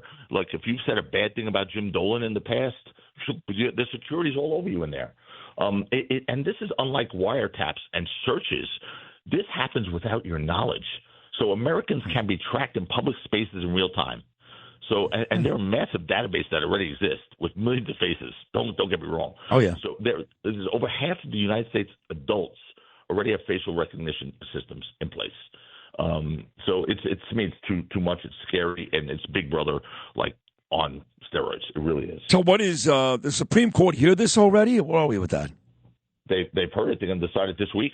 They're going to decide this week. Look, here's the argument. On the government side, it says, well, it helps stop crime, it finds suspects, it prevents terrorism. But on the privacy side, it creates this permanent tracking system of innocent Americans. Yeah. So, it's the same old debate, right? But now we have AI watching every single move we make. And the Supreme Court decision will likely set national precedent. I mean, this is it. This could determine whether warrants are required, how long data can be stored, whether mass surveillance is constitutional. So this isn't just about criminals. It's about every American walking down the street every single day. I got a friend, Vic, who says medical info is, they could read that from your palm. Medical info. They can read from your palm. I don't know how that's okay when we don't know about it. Look, I like surveillance, and I want to find the criminals and all that stuff. But, if I'm going to the store, I know, but if I'm going to the store to buy bananas, leave me alone, This case is going to decide, really, if privacy still exists in public or if the idea is that it's officially dead. This is it. Because I'm telling you, our founding fathers never imagined facial recognition, right? That's crazy. But they absolutely feared unchecked governmental power, and we're getting close. We are getting close. You know what? I'm pissed off now because to get into my cell phone, besides putting in my 6-digit code, I do use the facial recognition thing. I may shut that off today now that I'm so pissed off about this. If the Supreme Court doesn't go our way, I'm going to shut off facial recognition on my phone. How about that? No, you won't, because then you have to type in the damn digit. I know, it's a pain in the ass. I know. No, but it is scary. That is a scary story. Your phone listens to everything you say. I know, man. I know. There's all of a sudden, like, I'll be passing stuff, and I'll be like, "Oh, there's an army, bag in the store to your left." I'm like, "How do you know I like anything to do with the army?" Like, why are you giving me that information? So, are you telling me that every time Justin watches porn, which is often throughout the day, people know that? Of course, and it's like Justin, do you hear this? Justin, And he puts crazy stuff. Justin asked me about that. He's like, "How do I protect my identity when I'm watching porn?" And I told him, "Justin, I needed to know. You have to hire me the way Sid used to hire me. Bernie, I can't afford you, Joe. I cannot afford you. No. I'll give you. You get the friends and family. Okay, fine. Leave Justin alone. He's a star. You know, we're laughing about it, but it's a very serious topic. Seriously, that's not cool. So I hope the Supreme Court wins next week, and we'll get you back on to talk about all of that. Joe Tacopina, you're amazing. Never disappoint. Another great appearance today. I love you, pal. Thank you. Okay, I love you guys. Take care. That was great. Joe Tacopina. Some serious stuff we discussed today between the mayor's race and Supreme Court and the sanctuary city policies and a whole bunch of good stuff. Great job by Joe Tacopina. Sid and Friends in the morning on the Red Apple Podcast Network. No, I'm laden Phil Collins, who is an amazing percussionist himself. You guys know, I know you know that already, but one of the great drummers ever. Right there with, Noam, you'll know this name, Buddy Rich. Oh, yeah. You remember Buddy Rich? I mean, I don't remember him, but I know who Buddy Rich is, yeah. Yeah. You have a favorite drummer? I'd have to think about that. Who's the guy with the one arm? Rick Allen. Yeah. He's with Def Leppard. How do you not pick him? Because he's drumming with one arm. I know, it's pretty good. Impressive. No, you're right. It's impressive. A lot of people like Mighty Max Weinberg with the E Street Band. Yeah, but he's got two arms. It's unfair. Oh, okay. So he automatically wins Rick Allen because he's one-armed? Yeah. All right. Yeah. Fine. He's the greatest drummer ever. I don't know. And he paints. Yes, he does. He's a pretty good artist, He too. sucks. Painting with one arm's easy. All right. I used to think he was a great painter until he didn't get me tickets for him and Journey, so now I don't talk to him anymore, and I'm mad at him. I still play Def Leppard all the time. We played Photograph today. But I was so angry with that guy. I would bring him in, me and Bernard. He did about 3 interviews with us, you know. I remember that. Yeah. He'd have these art shows. One of the hotels in, the Hard Rock. Right. My guy Jimmy Allen's place at the Hard Rock. Good morning, Greg Kelly. They would do these, it's still there in the lobby. It's an art store, like you'd see in a Soho gallery. And Rick Allen, the drummer for Def Leppard, the one-armed drummer, had his art there. And when he would do it, he would come into the studio with me and Bernard to promote it. And we're like, yeah. And he loved it. He loved the appearances. So then once, after 3 or 4 appearances on my radio show, it was a concert at the Garden. This is going back probably 7, 8 years ago, maybe more. Def Leppard and Journey. And I reached out to Rick. I said, hey, Ricky, it's your buddy Sid. Is there any way I can get 2 to 4 tickets? I think I even said I'd pay, which, of course, I'd never do. Right. I would say that, too. Right. He never even got back to me that moment. Wow. Yeah. I didn't know that. Yeah, so screw him and his one arm. He's out. What about Neil Peart? The great Neil Peart. Yeah, well. What about, you could throw him in there, Neil Peart. Sure, why not? Neil Peart is a much better drummer than Rick Allen, you doofus. Again, I will point out. I know he's got one arm. 2 I got arms, it. Right. yeah. Okay. Yeah. Mm-hmm. But Neil Peart's Canadian, so that's no, we don't like the Canadians. It's a very good point. There, I think. Oh, best American drummers? That's what we're doing? Well, what's his name? Charlie Watts with the Stones. No, he's English, of course. He's not American, but I don't know. Stop I'm sure asking we're me missing these somebody questions. big that I'm not thinking. Levon Helm is American. Yeah, but he drummer. wasn't. Was he the drummer for the He's band? the drummer and the lead singer. Oh, okay. Then that's a big one right there. Lewis used to smoke weed with Levon Helm. Don Lou Henley. Ruffino. Don Henley. He's the drummer for the Eagles? Yeah. You know a lot about music, Kevin. I think I just know a lot about drummers. Why? Are you a drummer? No. Oh. I just find it fascinating. Mm-hmm. You know, I think you're a little retarded. I got to be honest, bro. I don't take this the wrong way. I just, because I like you. And you do a great job. And he's our program director, this guy, by the way. But you do a great job when Lou's not here. I mean, which is not easy to do because Lou is a major part of this show. But you're good. You're great, actually. Play good music. You're funny. And you know a lot about drummers. So. Well, he does run the place, so he would imagine that. Who runs the place? He wouldn't need much. Kevin coaching. does. Yeah. Yeah, okay. What place is that exactly? I'm just saying, in terms of understanding how to run a soundboard. Listen, he's got a very impressive title. He runs nothing. I mean, John runs the place, then Chad, then me. You know what I meant. You know what I meant. The hierarchy, actually, Margot runs the place. Let's have an honest conversation. Margot runs it, then John, then Chad, then me. Actually, ahead of me is probably Emily Pankow, but by the time you get to Kevin, I mean, you got about 30 people. What are you talking? He's number 25 on Barrett Media's top programs. Yeah, if you scroll all the way to the bottom of that Do you list, know? I'm in italics. Do you know how long of a hand job I had to give Jason Barrett to get him on that list. You don't much pull, I guess, because I'm not. There's no picture. I just got an honorable mention at the bottom. No, people know who you are, bro. You do a great job. This is like the biggest station in America, and you're the program director. Don't minimize. Do a great job. Great job. You do a great job. Well, I'm the best. Thank you for that, Kevin. You're welcome. Do we any other drummers? I got to go. John Bonham. Oh, that's a good one. Who said that? Me. God, you are the drummer. Alex, drummers for 100, please. Keith Moon. Keith Moon, great drummer. Yeah, right. Very good drummer. Excellent. 2 arms. Who's the drummer for Van Halen? I forgot. Doug's going to come run down the hall here. Yeah. Who is? Oh, Doug. Dougie Yeah, Fisher. Doug. Oh, Doug. He knows a lot about music, too. Mm-hmm. Yeah. He should be in prison. Don't you think? He kind of does look like somebody should be in He prison. definitely looks like somebody who, if you think back about 20, and I love the guy, and he's great at what he does too, him and Libertini, but background check would there's not something come up off there. clean. There's something off. Anyway, we'll take a break when we get back. Tomorrow is the 152nd running of the Kentucky Derby. All my friends are checking in. They're all saying Neil Peart, almost all of them. Anthony from the Garage. You got Matt Goldstein, hands down. You got Bobby Hartman. He said, I saw Buddy Rich. Jamie Cerna. Stuart Copeland from the Police. That's a good one. Jaime, I should That's say. a good one. Colleen Smith did say John Bonham. And all of that. So, all right, we'll take a break. We'll talk Kentucky Derby. You want to make some money tomorrow. We got your winners. Dick Jerardi's been doing this for like 45 years. There's nobody better. The 152nd running. The Run for the Roses. The most exciting 2 minutes in sports used to be me. Now it's the Derby. We'll come back with Dick Jerardi right after this. Sid and Friends in the morning on the Red Apple Podcast Network. The Kentucky Derby, we're talking horses.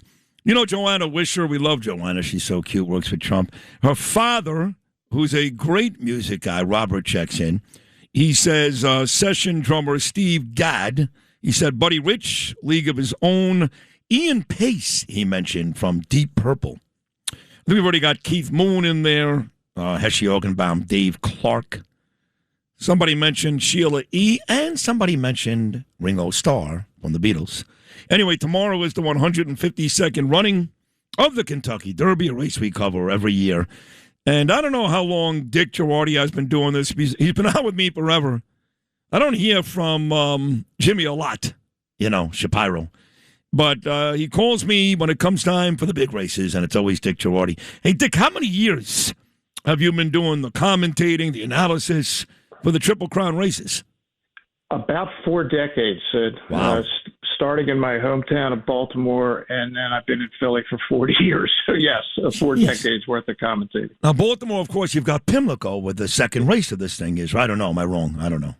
It is. It's not this year that they're rebuilding it like they're rebuilding Belmont Park. So they're moving the race to Laurel, which is about 30 minutes away. But I know. Sure. The Preakness is at Pimlico normally. Yeah. Normally, right. So I got a buddy named Keith Kantrowitz, and he's actually taking me to the Yankee game Monday night for my birthday, which was April the 19th. But he has a place up in Saratoga. And he's asked me 3 times already this week to go. You mentioned the Belmont, to go to the Belmont in Saratoga. You mentioned the fact that they're working on the Belmont. That track will be done next year.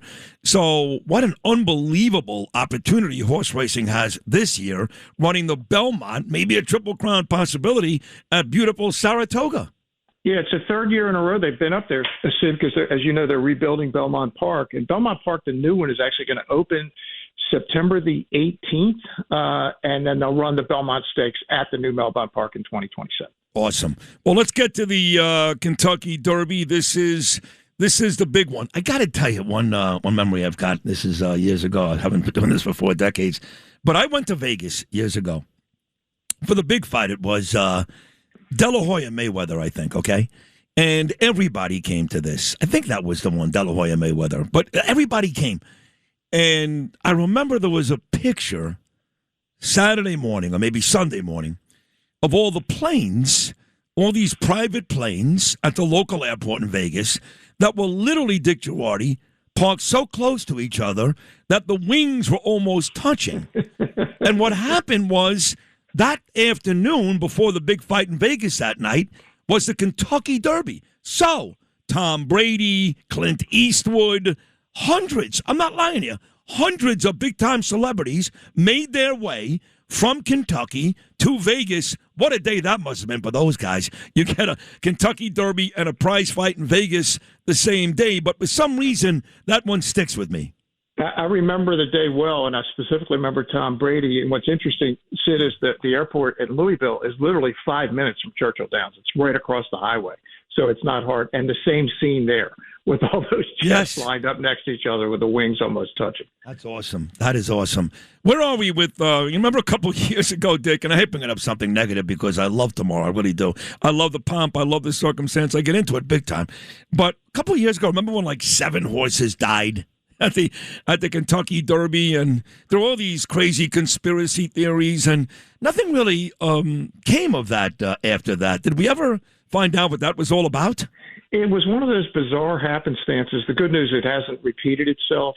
And Sid, over the last, I'd say, 15 years, they've done a great job. The number of horse casualties has come down dramatically just because of different protocols at different racetracks. But, yeah, that was definitely an anomaly, and it was a scary thing. It might have happened for sure. See, doing sports down in South Florida for as long as I did, that's when I first got to know you, Dick, and Jimmy probably too. And I'd be at Gulfstream all the time, big races, you know, a lot of the big races I actually held at Gulfstream then. And I know Santa Anita, for example, has some big races too. Obviously, some of these horses running in the Derby ran at Santa Anita. So I'm aware of some of the big races throughout the year around the country that, of course, are still not as big as the big three. But in terms of health for the actual horse racing sport, where are we? The Kentucky Derby itself has never been healthier. They can't build enough seats at Churchill Downs, and the ratings will be great on NBC. How many seats are there? I'm just curious. Well, there'll be more than 150,000 people there tomorrow. Wow. Now, many of them will be in the infield with no seats, but most of them will be either seated or in an area where you can hang out at a bar, at a restaurant, or whatever. So, yeah, and they keep building on, and people keep buying the tickets, and they're not inexpensive. So the Derby itself, the Triple Crown is fine. The Breeders' Cup is fine. The problem, Sid, is it's an event-driven sport without enough big events on a regular basis. It's not like, say, the PGA Tour. You know what's going to happen every week. NASCAR, you know what's going to happen. Obviously, the NFL, NHL, NBA, MLB, we all know what's going to happen. That's the issue for horse racing. It just doesn't have enough of the big events. Surprised, because there are tracks everywhere, and now, when I was a kid, for example, Dick, and don't get offended or upset, but I used to live very close to an OTB, and my dad would never bet on anything. He had no addiction issues, which he's the complete opposite of me, thank God. But he would bet the big races, so he would grab me and say, "Come on, son, we're going OTB on Kings Highway." He bet $2, $2 to win. Maybe he'd splurge and go $5 for a win, place, and show, whatever it was. But I remember walking in, and I was like, "Oh my God!" It was like the waiting room in Beetlejuice. They were like half dead.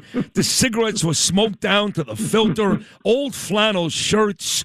A guy that looked like they spilled coffee or scotch all over it. It was the worst looking clientele I'd ever seen, and I was like, are these the people that enjoy horse racing?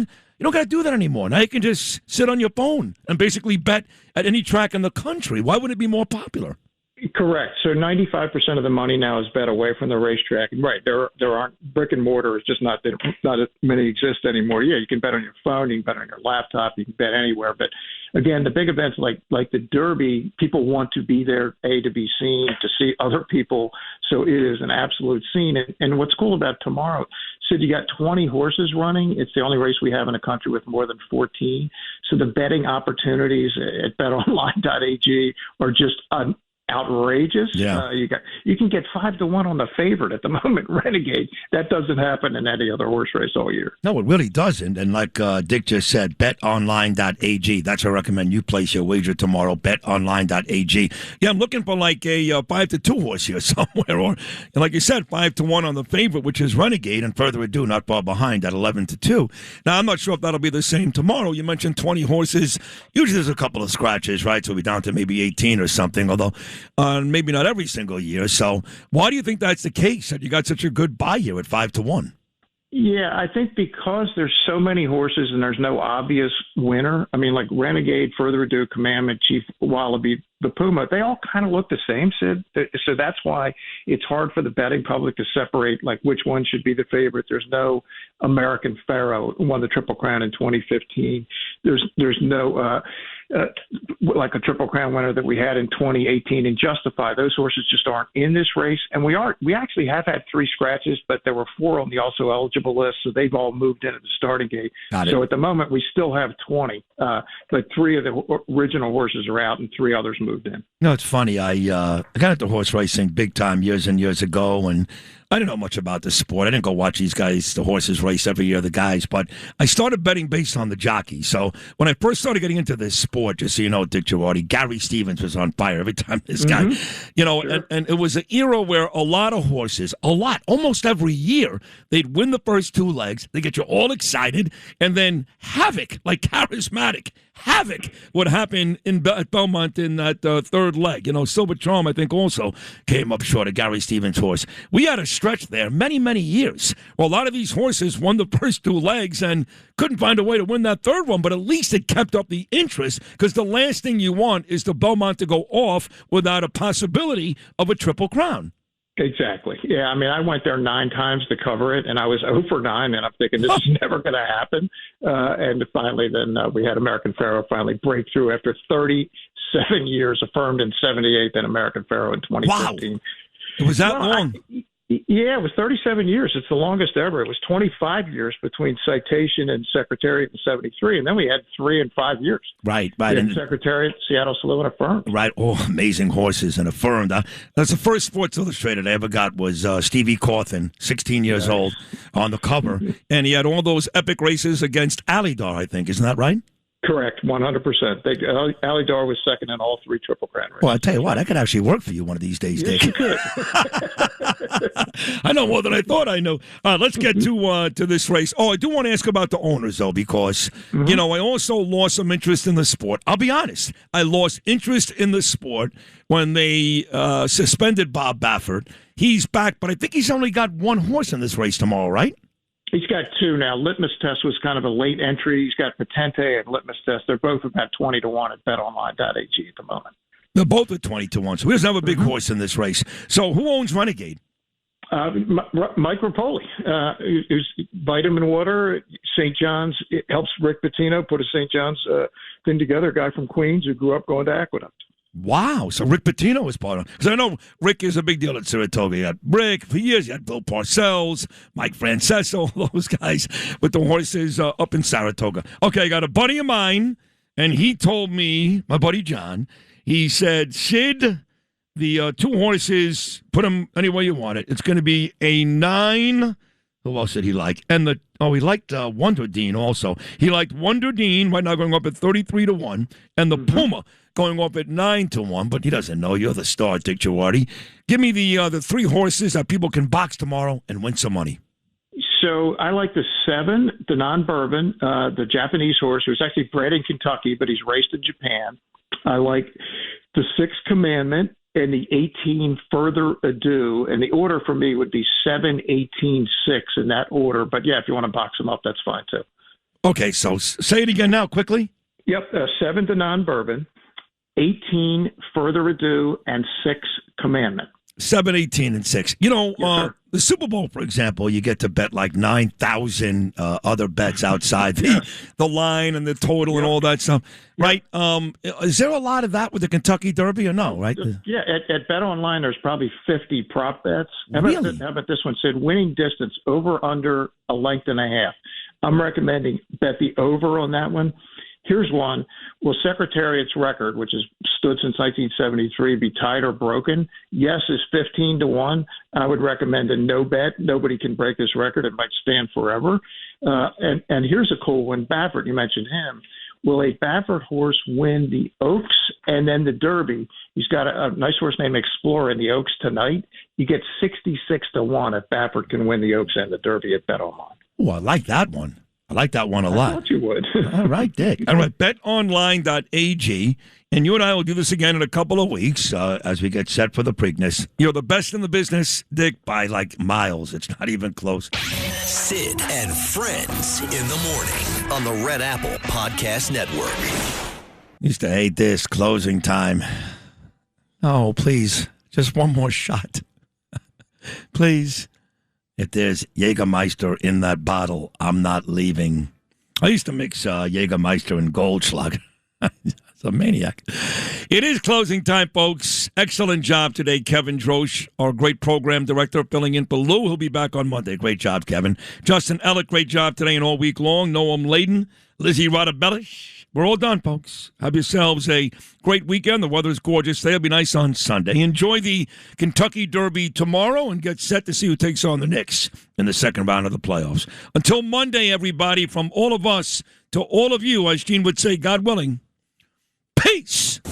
Thanks for listening to Sid and Friends in the Morning. You can hear Sid and Friends in the Morning weekday mornings at 6. If you like the podcast, share it with your friends and listen anytime at WABCRadio.com and download the WABC Radio app. Hit that subscribe button on all major podcast platforms. Plus, follow WABC on social on Instagram, TikTok, Facebook, and X. See you next time for a new episode so you never have to wonder. What the heck is going on here? In this 25th anniversary year of September 11th, the Tunnel to Towers Foundation continues to honor America's heroes. Heroes like Fire Lieutenant Michael Wells, who was inspired by 9/11 to serve his community. After 14 dedicated years of service, he lost his battle with occupational cancer, leaving behind his wife, Katie, and their 3 children. Tunnel to Towers honored Lieutenant Wells by paying off the family's mortgage in recognition of his sacrifices. Donate $11 monthly and amplify your impact with a car or land donation. Go to T2T.org.